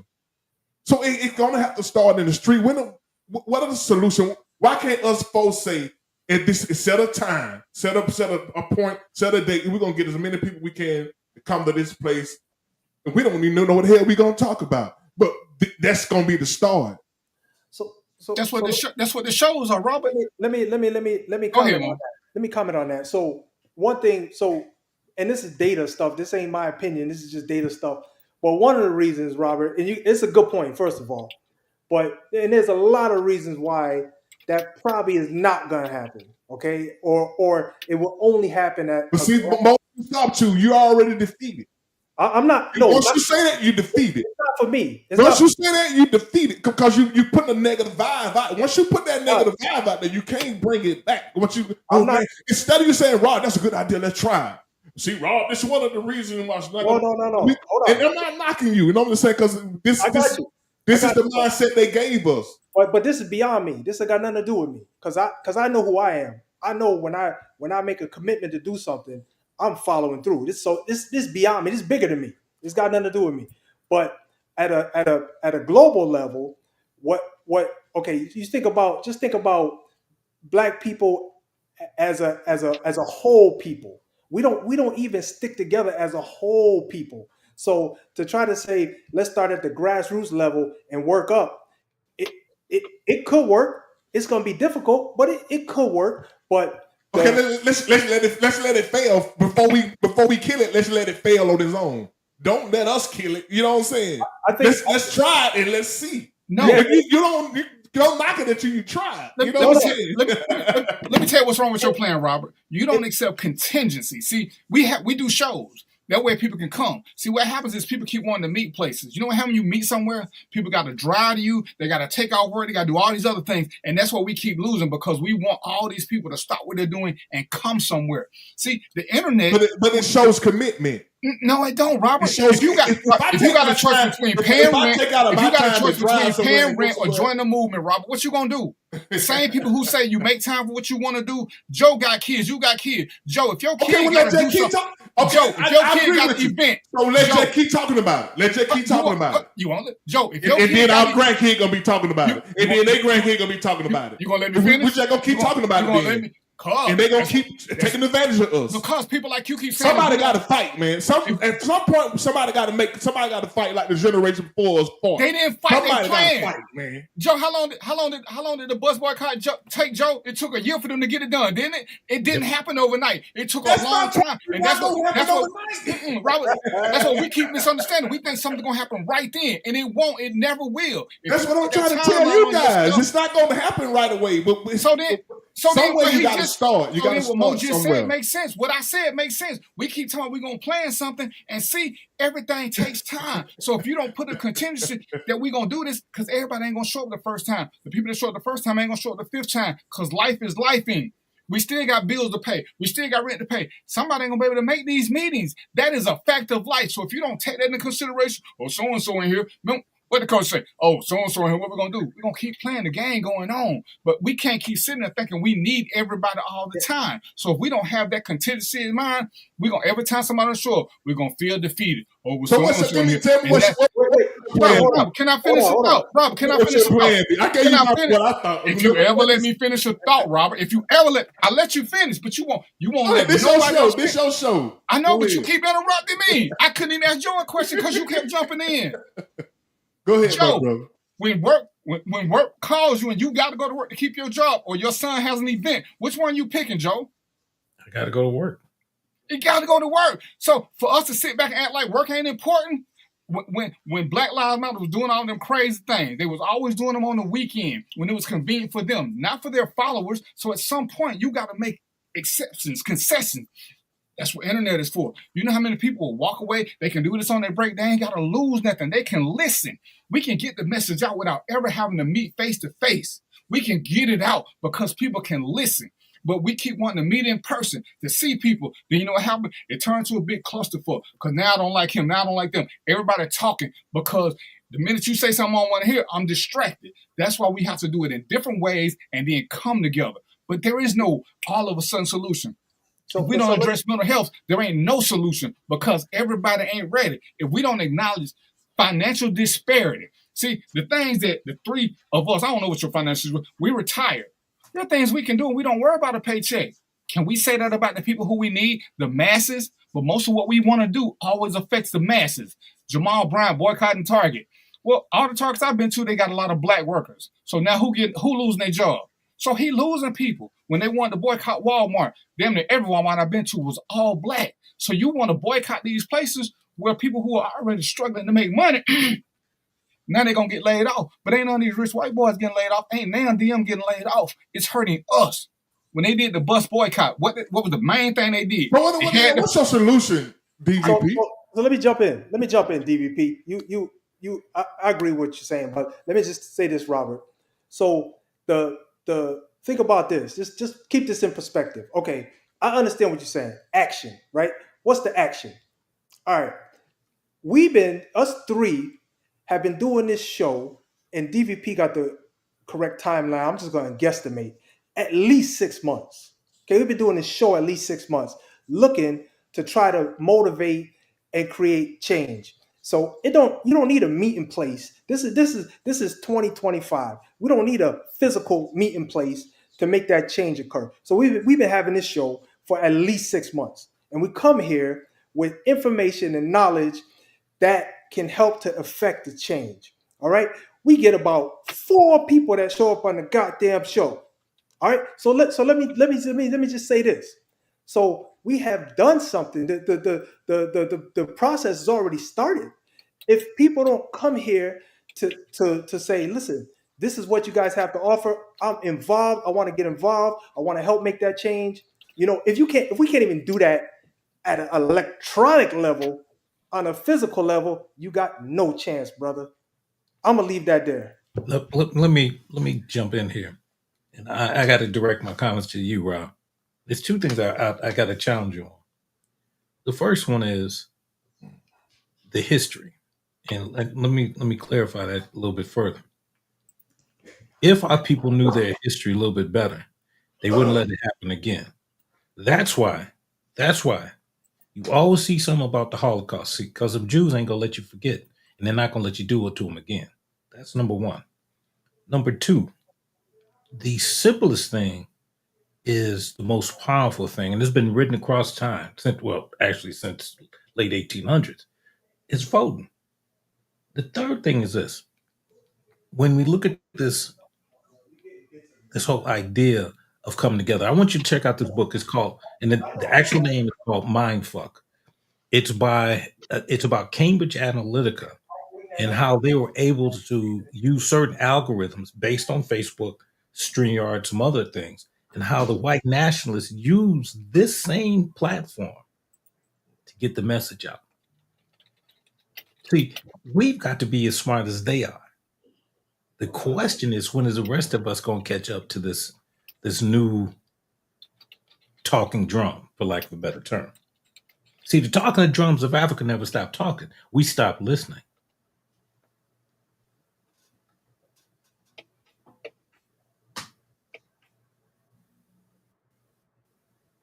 Larry, I see some of my people chiming in. I shared your live to my page. Y'all tune into Random Thoughts with DVP, man. I'm trying to school this guy, man. I'm just joking, man. You know I'm a joke. I'm finna call. You know, if you had some real football stuff, I would take it. But all you got is kids and shit, so that's a whole other thing. But seriously, we do have to take a long approach, and black people, colored, Negroes, niggas, they all the same. We're so used to microwave stuff that you know what the white people have learned? All they gotta do is wait us out. We're impatient because we don't want to take the time. Every time somebody bring up, and I use it all the time as the best example. Oh, see what happened when we got together for the bus boycott? But they don't realize that it took a year because you got to take care of the disenfranchised. The minute you do something that would exclude poor people, you include your soldiers. But we got to include them, but we got to make sure we're not causing them further financial distress because we don't have the people who can donate to them so that they can do things and give up the money. Because for them, survival is the most important thing, which means money is the most important thing. We can have a cause, it can be great, but the soldiers throughout history, Joe, correct me if I'm wrong, has always been the working class and below because everybody else was elite. They didn't have to worry about that stuff. So when we keep doing stuff to exclude them, when we take away their opportunities, that's why I hated that Walmart boycott. I see too many lower class people working there. And we talking about boycott, which means they're going to get fewer opportunities, even though someone was shitty workers to begin with. When we take away any ability for them to make money, we are inadvertently send them to a life of crime because they got to eat. They got to eat. They live in our neighborhoods. So if we take away that from them because we're looking at a bigger picture, not looking at who we hurting in the process, because a lot of times we don't look at who we hurt. The cause may be good, but the fix to the cause cannot be to hurt them further. When you looked at the bus boycott, one of the first things they did was, how can we get these women to work? Because if they can't work, they will not support this bus boycott. It didn't affect the elite. The elite wasn't riding the bus, no way. The poor couldn't stop riding because they got to go to work. They got to feed their kids. We know what women do, whatever it takes to feed their kids. So once they got all the buses, the taxi drivers, they started the van pools and car pools. Now they can make a plan. Because now I can get y'all people to work. So it's like, as long as you can get us to work, we with it. We ain't gonna ride the bus. We ain't gonna ride. Everybody got something out the deal. When we look at this, which is why I keep going back to mental health, because we have to help our people out. Too many of us have undiagnosed trauma. As Mo said, PTSD. Every time I see one of these videos about a kid getting beat, and black people say, I turned out good, my mama beat me, it lets me know that they're undiagnosed. Because if you think beating is a good thing that made you a better person, you're still stuck in trauma, and you don't even recognize it. Every time oh man, look at me, my mama beat me, it made me a better person. It does not. Beating does not make you better. So can I add something? But some people think it do make them better.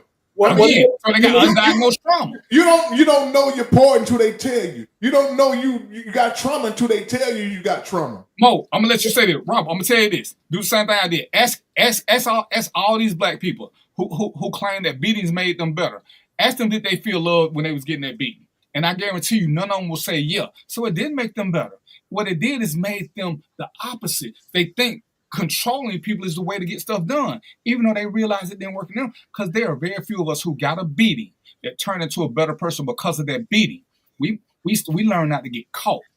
We learned different maneuvers, but none of us became better for a beating. None of us became better. Go ahead, Mo. Oh, let me just add this. So, Robert, to your point, look, I agree with you, man. I'm an action type dude, right? I like to get things done. I don't like to just. I think I can't speak for these brothers, but just from what I know about them, they're not on this show to just sit here and bloviate. and just talk about stuff. No, I didn't say y'all. I didn't say no. I didn't say nobody was on this show to bloviate. I'm not saying that. I wouldn't be here if I thought y'all was on this shit to bloviate. No, but I'm getting to your point. I'm getting to your question. Let me get to your question.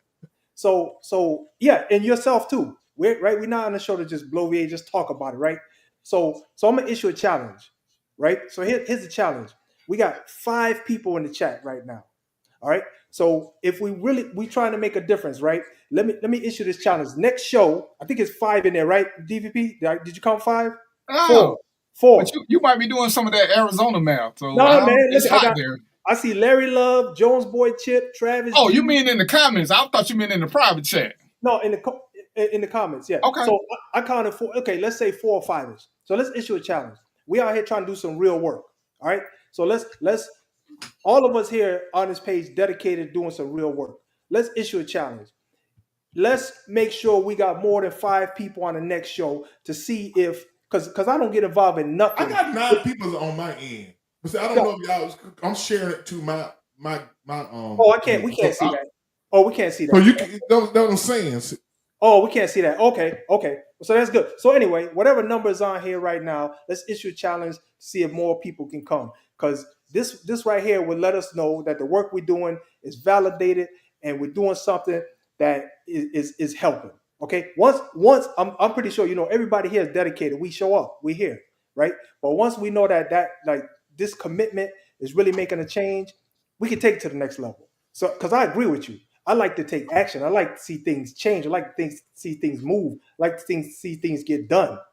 I can't speak for the other brothers, but I believe they're the same type. And yourself, I can't speak for you either, but you obviously you brought it up, so I know you like that. So let me issue that challenge. And if that's the case, we can look more at different ideas to try to make things done, make things change. I think let's challenge some like the spiritual leaders, and I think a lot of the stuff they got done back in the days, spiritual leaders was involved, and I think that it's been a divide. There's been a gap between the street and the spiritual leaders. You know what I'm saying? And that shouldn't be. I think and this is why I keep harkening back to Jamal. I think he's fighting a street fight. He's in the pulpit, but he's doing a street fight, but. People can say, no, he should be talking about God. No, he should be talking about what concerns his community. This is what all the pastors should be doing. This is what Dr. King and Reverend William them did. They talk about their community. You know what I'm saying? It ain't, you should be just talking about the Lord. No, you got to talk about what's concerning your community. What's hurting your community. That's what pastoring is about. I'm not going to your no pastor's church if he ain't concerned about his community. Don't nobody go to his church and live in that community. That you ain't, you know what I'm saying? Well, listen, and I agree with that. Only caveat I have, as long as they don't co-opt it for their own selfish purposes. Okay. See, I'm trying to just think positive, Mo. No, be positive always. Let them. You being realist here. You got to think this is real. Put you down before you put them. Before you know what I'm saying. Let them do it in action first. You know what I'm saying. Give people a chance, man. And I know everybody ain't gonna be with it. Everybody ain't gonna be some people disappoint you, man, all your life. No, I know that, but when people here's the thing about us, when people see us moving in the right direction, people gonna get on board, man. I've seen this in small. We started a organization in our community, and guys see us doing stuff in the community. They come to us, hey man, I want to be a part of it too. You know what I'm saying? Once people see you doing something good, they gonna jump on board, and some people like that, man. Some people just want to see it working before they get on board. And before you know it, you got a whole movement going. Yeah. But we gotta. Somewhere we gotta start. Somewhere we gotta stop talking about how we've been treated over the years, and we know and that's not. I'm not saying get rid of history like they trying to tell us get rid of history, but we gotta fight for the next generation, man. We gotta start the fight somewhere. We in radical mode, man. Yeah, we in desperate. We should be in desperate mode right now. I'm with you, and you said the key word. You said history. We should be like white America. They were so desperate they put Donald Trump in office twice. Yes. And y'all know this about white supremacy. So I'm gonna give you. They so desperate they put a man with 34 counts with a sexual assault charge in the White House because he's going to carry their water. I'm gonna tell you where we can start. How we can make a true difference. We don't need a meeting. We don't need nothing.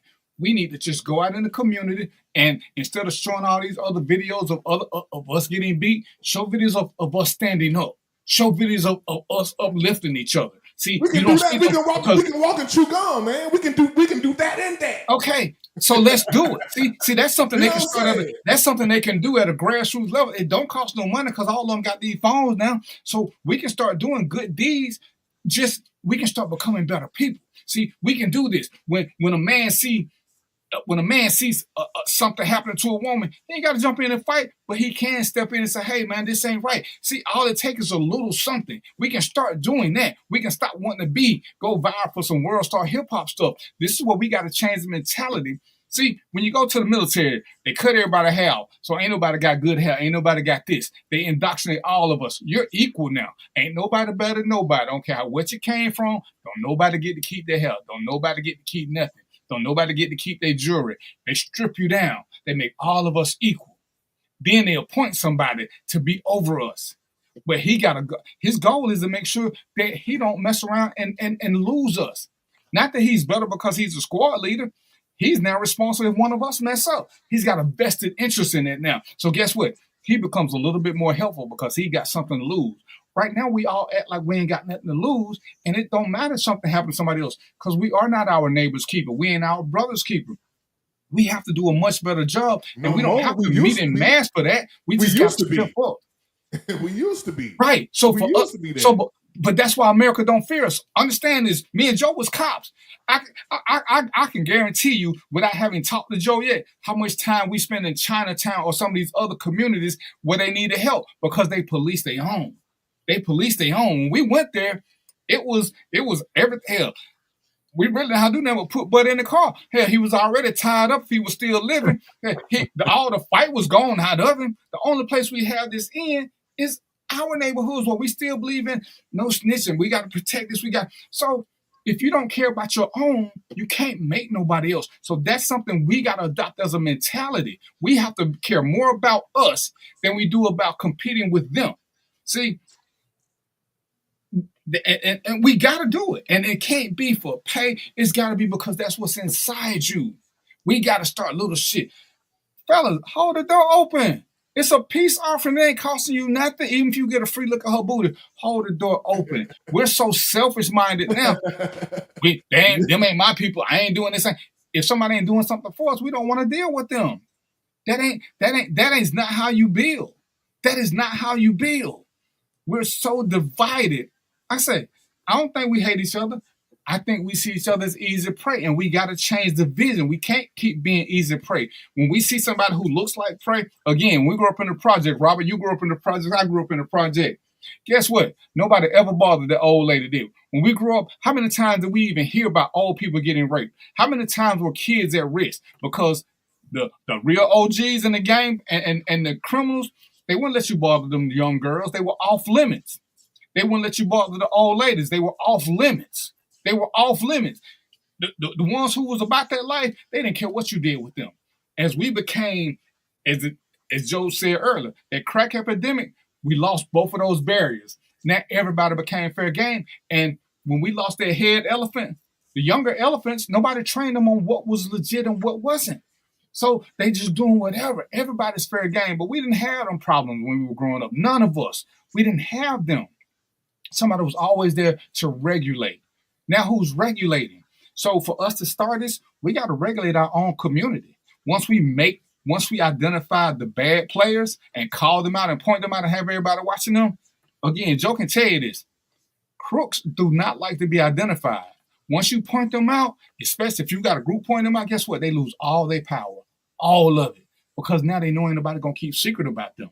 So once we do that, they got choices. They can move or they can change. But we ain't got to do nothing to them. Others say, see that one? That's one right there. Everybody watch him.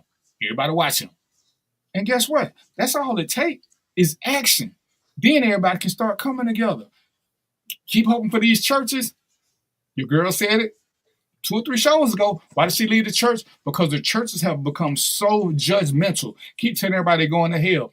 Don't nobody want to hear that. We've all sinned more than 3, 4, 28 times and gone sin again. Don't keep telling us we're going to hell. Give us some life lessons. The Broners give life lessons. There's a couple of the church that give life lessons. They tell you, hey, this is a way that you can do better with your money. Hey, this is a way you can do better about this. Don't keep reading sermons telling me I'm going to hell. So there are things we can do. And part of it, unfortunately, may be to leave the church altogether. Every church I've seen in the past 6 years that I've been paying attention to, they wanted more money to do outreach in another country than they did in the neighborhood. Every single one. That has bothered me tremendously. So you don't want to help the homeless people around the corner, but you want to go to Africa and spread the word? And what good is that going to do us again? So you want me to give up my 10, 20% so that you can take some people over there and do outreach ministry. But my light's going to get turned off. I'm about to be homeless. Y'all can't do nothing for me. Churches have abandoned us, and we won't abandon them. For some reason, they got a hold on us. To me, churches are the form of new slavery now. Because they keeping us tied down. They keeping us thinking we got to donate to them. And what are they doing for us? How many churches do you know do rental assistance? How many churches do you know that give out low interest incomes to struggling families so they don't get their lights cut off? They'll refer you to somebody while they taking in $100,000 a month. But none of them say, hey, we're gonna lend you $500. This is what we require. Come serve in the children's ministry. Come help with this. But they don't do none of that. But they still want money to go to Africa. But why are we still so knee deep in churches saying we need this and we need that when the churches ain't done nothing? Name a church that's done something for a community locally. Any. That white boy when they had that flood in Texas. Even then he would open his doors and let people come in. He just sent out some money, but he wasn't finna let them in. Yeah, he sent money after he got caught. After they found that money in their bathroom. Joel thing. Yes, correct. But what is Creflo doing? What is the dude at New Birth doing? Who does anything for the community? For real. What did they got plenty of money. What Creflo just told his people that God said he needed a new jet. True story. To go somewhere else. And Old National full of people who need help. He not helping them. So if I see you mistreating Jenny, why would I let Trina come hang out with you? We gotta put up a better image. The reason I'm gonna speak for Mo and Joe, the reason they come mess with me is because they see I'm trying to do something better. If they thought I was full of shit, they would never have time for me. Never. Why'd I come to your show, Robert? Because I saw you trying to do some good. I gave you some tips. I told you how I appreciate what you're doing. And Robert, but I almost got kicked off of your show because you had some infiltrators on your show, and I felt the need to call them out one show. And so I disappeared after that because I didn't want to be disrespectful to you. But you had 2 infiltrators on your show who was playing, and I didn't like that because you're trying to do something good, and they over there on some BS. Well, here's the thing with me. I understand that everybody ain't gonna think the same way, so I still want to get people who, if you don't necessarily think like me, you know what I'm saying? I still take something from those, even people who don't think like me. It'd be one little part that I say, I'm gonna take that little piece right there and I'm gonna bring that with me. You can keep the rest of it. You know what I'm saying? I'm not gonna throw the baby out with the bathwater. You know what I'm saying? That's because you ain't understand exercise. Sometimes you gotta throw the baby out too. Because I understand sometimes you can subdue people, man. If you work with them long enough, you can subdue them. You know what I'm saying? But it was just one person that I, you know what I'm saying, got away. And there's gonna be that, and you're gonna have it sometimes, you know what I'm saying? But overall, you know what I'm saying, I'm cool with everybody, man, and I try to, you know what I'm saying, I try to hear everybody out. You know, that's why I named it the Everyday People Show, because you got everyday people, man. You got some knuckleheads every day. You know? But you need to know who your enemy is too and how to deal with them. Ask Travis. I told Joe. Travis got somebody on his show was calling everybody out. Travis, you got to defend your own people. These people watching your show, and here come this dude talking all that trash, calling them names and what he ain't gonna do. Dude, you can't let that happen, because when you don't protect your house, other people see that. Robert, which is why I stopped being on your show for a minute, because I felt like I I didn't intend to disrespect you, but when I had to call your phony friends out, I felt bad about it. So I said, let me just back up because this Robert show. But I consider now you stop coming on the show because I wouldn't give you 30 minutes rebuttals. Yeah, you didn't want. When I had to cuss one of your folks out, with you, man. yeah, when I had to cuss one of your folks, I said, let me take a step back. But it was because of you, because I was defending you because I think you're a good person, and I was like, you know what? Let me step back because that's just who I am. I don't like disrespect. When your friend came on and tried to disrespect Trina, you told him who Trina was because I wasn't gonna tell him because he was disrespectful. It didn't matter who Trina was. You were being disrespectful. You were trying to soften that blow because you seen me coming like a strong wind. But again, it wasn't because who Trina was. It was because Trina was a black woman. And I don't like when dudes disrespect women because we can walk away, we can log off, we can do a lot of other things. Like I said with these two gentlemen above, even with you. We never got into name calling when we disagree. Even we disagree vehemently. It's never been a name calling thing. It's like, okay, you got an opinion, I got an opinion. Let's see which facts correlate to our responding opinions. And that's it. I asked Joe something I don't like. Joe sent me 2 books to read. I shut up. You know, Mo sent me something. I tell Mo something. We look up. We put real words like, okay, you know what? This make a little sense. Because having a second, third, fifth point of view is always great.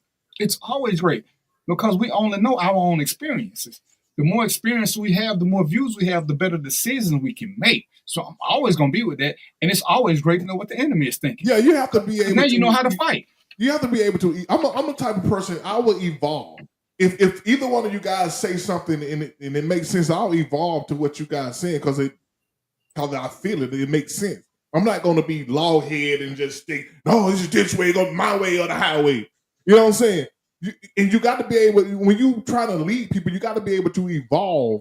You know what I'm saying? You got to be able to speak to them at their level. Some people don't understand. Yeah, you got to evolve. You know what I'm saying? If they say something right, you got to say, even though you 99% wrong, you were 1% right.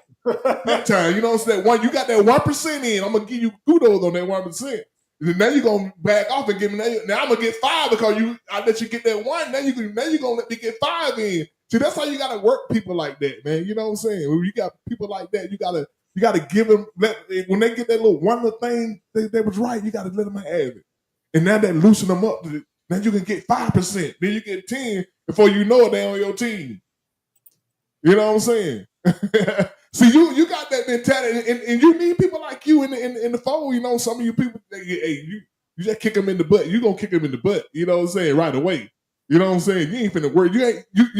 You'll be a Malcolm X supporter, and I'll be a Martin Luther King follower. My threshold is I got a high threshold. I can, you know what I'm saying? I got a high threshold. That's because you're trying to get to heaven. I'm not. Hey, you know what I'm saying? That's the goal, right? That's the ultimate goal of nothing else matters. You know what I'm saying? If you ain't trying to get to heaven, nothing else matters. I mean, I can just do the fuck what you want to do, right? If you're not trying to go to heaven, just do what the hell you want to do and shit. Let it do what you want to do. They ain't gotta be that. They go that extreme. I'm just saying, if you ain't trying to, if you don't have a goal, if you're not, if you believe, you know what I'm saying? If you're not trying to get to heaven. So if you don't believe, so what the hell you just do what you want to do. Get a gun and just go rob people. Ain't no heaven or hell. If you get away with it, you get away with it. You know what I'm saying? If I wouldn't have believed it, man, I'd take a pistol and I could just go rob as many people I can because I'm a slick robber. I'm gonna try to get away with it. You know what I'm saying? And don't nobody see it, I got away with it.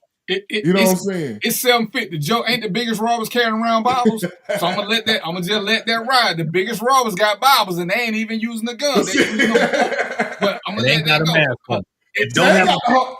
See, I don't have the heart to do people like that, man. You know what I'm saying? Because I be trying to help people for real. You know what I'm saying? I be want to help people for real. I'm sure Joel and Jamal want to help people for real too, as long as they get paid. I be talking to God and say, God, why do you give some of the biggest fools all the money? I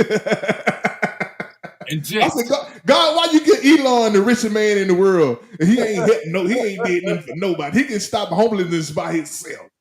You know what I'm saying? But then I guess that's why he say it's gonna be hard for a rich man to get into the kingdom of heaven. You know what I'm saying? Because he got all the money to do stuff with it. He ain't doing nothing. But I'm not going to change the direction of this. But it's 7:50, so we're gonna start. We're gonna start with our. We're gonna. Let's see. Do we have time for? I'm gonna say this, and then we're gonna let everybody wrap up. Would that make up for the show you quit for like an hour? A couple of weeks ago. I called him and said, "What are you doing?" He said, "I ain't feeling it." Click. I ain't feeling it. So I ain't finna knowingly. I ain't finna knowingly put out a bad product. You remind me of the guy who played for what the name? The coach who say, "Coach, I'm tired. Take me out." The quarterback for the coach, Richardson. He say, "I'm tired. Y'all take me out." Man, you tired? But see, athletes know there's a difference between playing hurt and being injured. When you're injured, you can't play because you hurt the team. When you hurt, you can still go through it. See, but what about he said once you're though. at peace with yourself, you got to know whether you're injured or whether you're hurt. See, there's sometimes I fake it till I make it. But then I like messing with you, man. I know. That's how I know. When you got them flat tires, don't call nobody. Just be like, he caught me slipping. But so, all right, here we go. I'm looking at this new wave of people, and I'm gonna finish this up probably next week. And I want y'all to understand this, because everybody who watching, I know most of y'all over 40. Let me say this, man, before you go any further, man. Anybody who I shared this live to my group. So my people, y'all follow DVP, Random Thoughts with DVP, man. Y'all follow this guy, man. He's a great guy, man. Tell me information, man, so they can follow you on your page. You know what I'm saying? We're gonna get to that in the. So you ain't gonna quit on my people.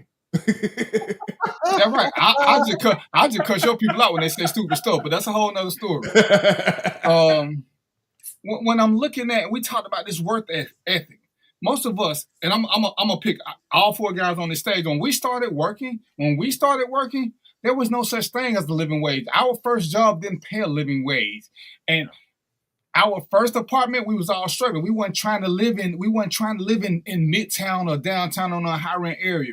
Every time I see these people complain about what the job market pays, and you look at what skill set they bring to it, because at 18, 19, 20, none of us had a skill set to bring. Oh, I'm a great worker.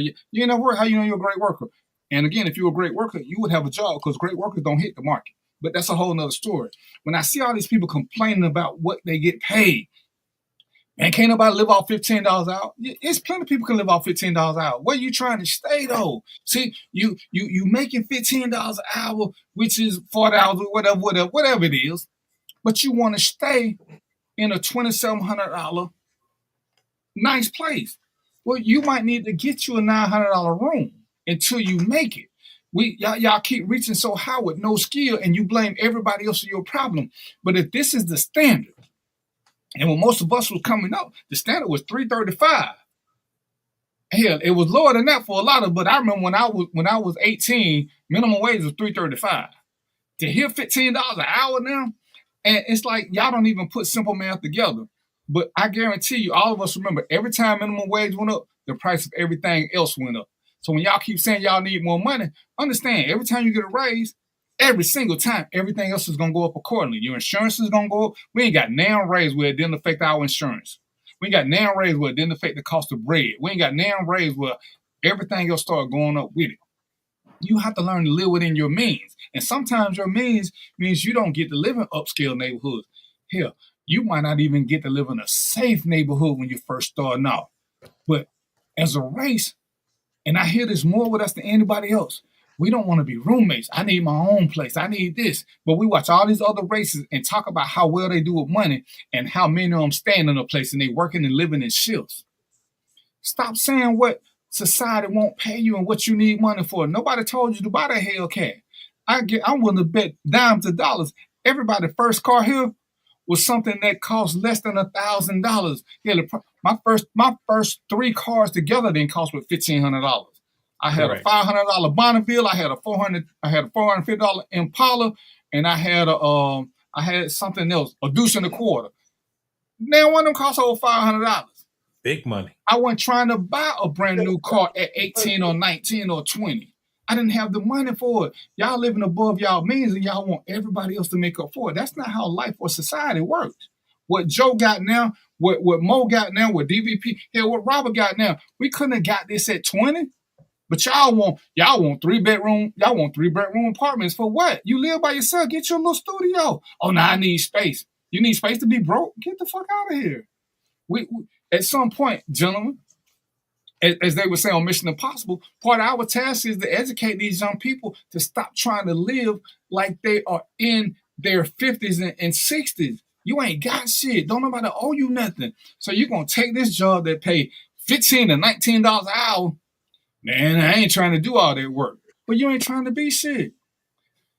Our next generation is submarining themselves because they don't want to work for nothing, but they want to get $70,000 off the rip for nothing. We got to start educating them on how you build wealth through work, how you get a job, a career. A career has an end game because when you get to a certain point, then you get paid forever. Y'all keep bouncing from job to job, chasing money. The older you get, you're going to realize every time you switch job, every 3-4 years for money, because y'all don't understand investment yet. My bad, Mo. We ain't get to talk about none of that today. We're going to make sure we get that next time. It's all good. You're not investing your money in that. So every time you change jobs, you're starting from ground zero.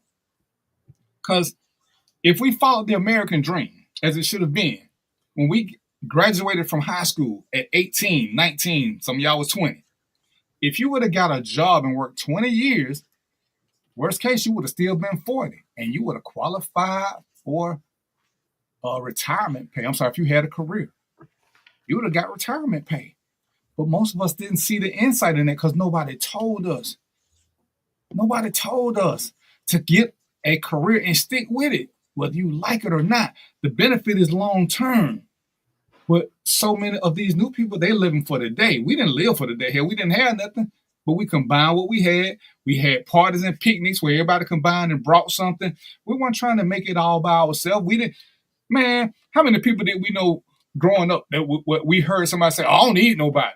That was never said because that's the dumbest statement going. Everybody needs somebody. It's a human thing to need other people.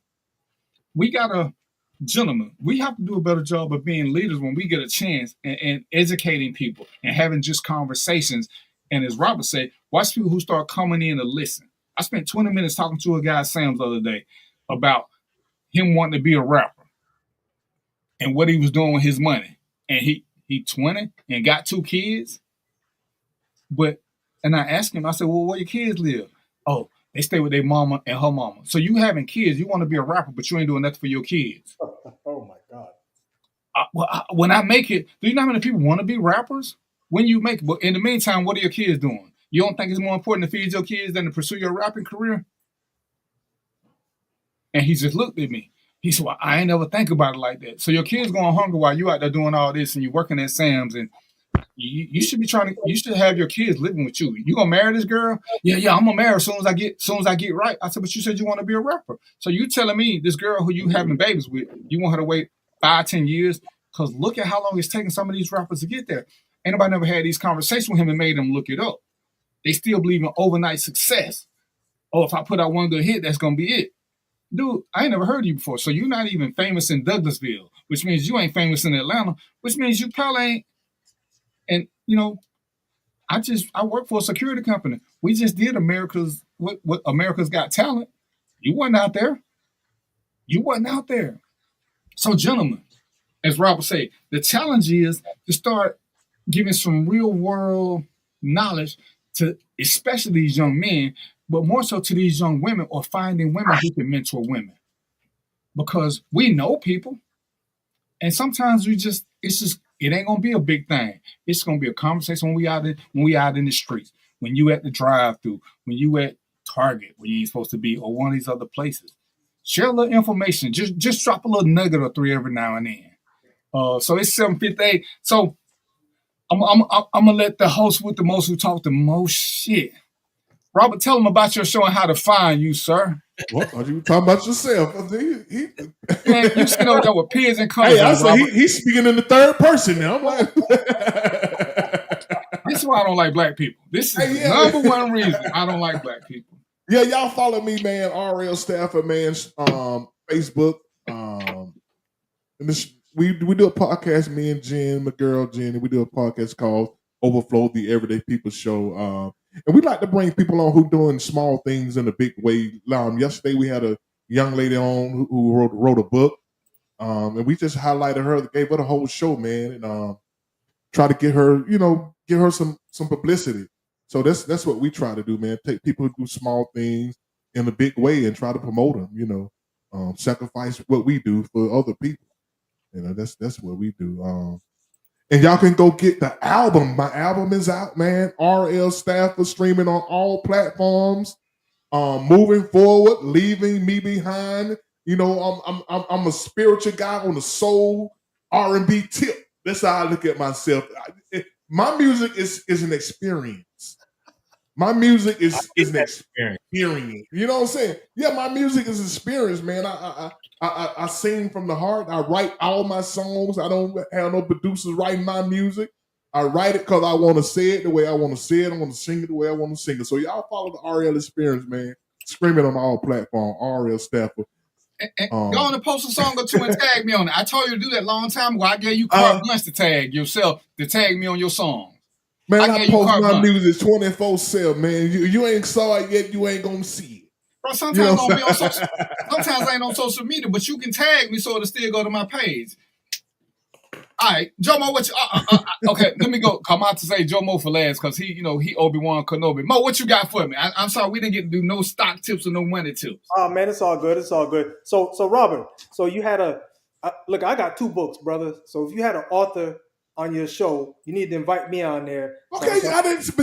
Okay, you invited. And you booked me. Hey, we got you. I got somebody coming on next week. But I'm gonna line you up, man. That's good, man. All right, bro. That's good. Man. That's good. What you got? You holding up something? DVP, no, DVP got him. DVP got him right. I'm holding up his books. Hey, DVP, you disappeared in the green screen, man. You got that background on. It's not working. You got to take the background off. That's the only way they're gonna see it. Okay. Yeah, you faking it, man. I can't let y'all see what's in the background. You know what I'm saying? I can't let y'all see what's in the background. So anyway, I got 2 books, brother. I need to be on your show, man, so I can tell people about them. But no doubt. For today's show, I just wanted to let people know. Look, some of the discussion might sound like arguments and dissension, but it's a challenge, man. We challenge each other. We can't. If you're in a good group, you're gonna get challenged. You can't keep the status quo. You can't think you know everything. So it's all love here. We don't get into the problems aspect, and we challenge each other to try to do better and try to do more. And we're here because we have information and wisdom, man. Everybody here is probably I'm gonna just say we definitely all over 40. So everybody here over 40, we got knowledge, we got wisdom, we got information. Come get some of it. It's gonna save you some time, trouble, and pain. Trust me on that one. So you say you got 2 books, Mo, right? Yes, sir, man. Okay, so we like to read the books before we bring guests on. So we faking over here now. No. Hey, Robert, shoot me your address. I'll drop your book off because I still got 2 copies. Okay. Oh, okay. Yeah, so shoot me where you want me to take it to. Now I put mine in Speechify. I let Speechify read it for me, so I'm not going to be reading. That's a whole different story. You just can't read, Robert. We won't tell you about that. So, Robert, what you want? Electronic copies or physical copies? No, he need a tape recorder. He's old school. No, actually, I can take pictures. They got it now, so I can take a picture of the page and read the whole page. Oh, got it. And I can let Snoop Dogg read it. You know what I'm saying? And then they say, "Hey, you got to understand." It's a trip, man. But technology, man. But serious though, man. My attention span ain't that good. I just like the. Yeah. You know what I'm saying? I can read DVP. Yeah. So DVP, get them copies, man. I'll replace those for you. You said you wanted signatures anyway, so I'll sign the ones I send back to you. All right. And then I like to purchase the book myself, so that helps you out too. So don't. Okay. Okay. Listen. I get 20%. Amazon get 80%, and my 20% is getting taxed. I don't get you might as well just not even buy it. I'll give it to you for free. For real, brother, for real. And then when he have a cause, you can just donate to the cause. There you go. No doubt. Okay. I saw that face, Joe. What you got, Obi-Wan Kenobi? Well, let me. As you all know, I have a friend of mine who has been in politics for a while. Some of you do, some of you don't. But she just wrote a book too. Wow. So Trailblazer. I'll be trying to get that. Yeah, Trailblazer. Personal friend of mine. I'm would probably get her on here when she gets back in town. But that's a promise I'll make to you guys. And then we'll have a really lit discussion. But I would, if there's anything I could tell you all or say to the listening audience, I wish you would do this. Read more. Try to read a book a month. Read a newspaper a day. Please. Don't believe everything that comes out of everybody's mouth. And one more thing. Voting is probably the best and the most dangerous thing around. That's why they fight so hard to keep you from doing it. Vote, because they do. Right. Done. Y'all heard they said, like I said, Robert show come on Tuesdays. Yeah, I'm gonna be dropping in on Robert too, man. I'm coming in on Robert's show. Hey man, you welcome. You welcome, my brother. So, and Rob, I'm gonna hit you up probably tomorrow because we need to talk anyway. I may even hit you up later tonight. But yeah, ladies and gentlemen, at some point, most of y'all who watch this show, who come on here, are over 40. At some point, we have to take our leadership responsibilities more serious. We all have a duty to help educate and guide the next one. One of the more underrated parts of history that we don't want to talk about, that we don't acknowledge, is that crack epidemic. During that crack epidemic, all the young kids lost all leadership and guidance, and nobody ever felt it. As we're meeting some of them now, as they're the leaders of today, they never had guidance and leadership. And a lot of them are okay to listening because they never had anybody to listen to. We have to be more intentional in our movements around some of these people. We have to educate them on some of the things that we know. And be prepared for some kickback, because a lot of them now are from the 21st century. If you say something crazy, they will Google it. So if you don't know your history, and Joe talked about this earlier, one of the reasons I didn't like Black history being taught by some Black people, some of it taught it with bad intention. And they made you want to hate everybody. And we should never hate everybody. They're good Blacks and whites, they're bad Blacks and whites. Know your history, and then that way you can start the process of discernment. People who are trying to educate you, embrace them. They're not constantly trying to prove you wrong. They're just trying to increase your knowledge. As Joe said, read a book. I mean, I got Audible and Kindle, so I can read a book. I can have a book being read to me. I got subscriptions to CNN, MSNBC. I even got subscription to Fox because I want to read what people are saying. Because sometimes Fox actually tells the truth. Sometimes, hell, MSNBC actually tell the truth. But most of the time, they're a little jaded to one side or the other one. But you need to know both sides of the story. You need to know what your enemy is saying as well as your friends. That's how you become better at what you're doing. The more things that you hear from your enemy, the quicker you learn how to protect yourself. So with that being said, I'm glad y'all joined me. We're going to do this again. I'm going to be in California the last week of the month. So between the three of y'all, I'm going to ask y'all to host a show while I'm in California. Robert probably going to do, because I know Mo like to be with somebody. So I'm going to get with y'all three to see what we can do on the last week, because I can't do them while I'm in California because of the time difference. But I need for y'all to carry on these conversations with or without me, because the world don't stop for nobody. And if we got people who watching and people fussing me about not doing the show last week, a guy caught me who actually works with me and said, "Hey man, I didn't see you because he got here late, but we got to keep these things going. We got to keep it. So if they're gonna take time out their day to try to catch 30, 40 minutes, there's somebody's here for that. But I'm gonna get with you gentlemen on that. I appreciate y'all as always. Probably gonna get you some glasses that work so you can actually read the text, not just be fashionable. I can't believe you told the guy you got here late when you were gone. No, he got there late. No, he started watching at 6:30, but I was already gone by then. You the only one that have to be there on time. No, I don't. That's what I got y'all for.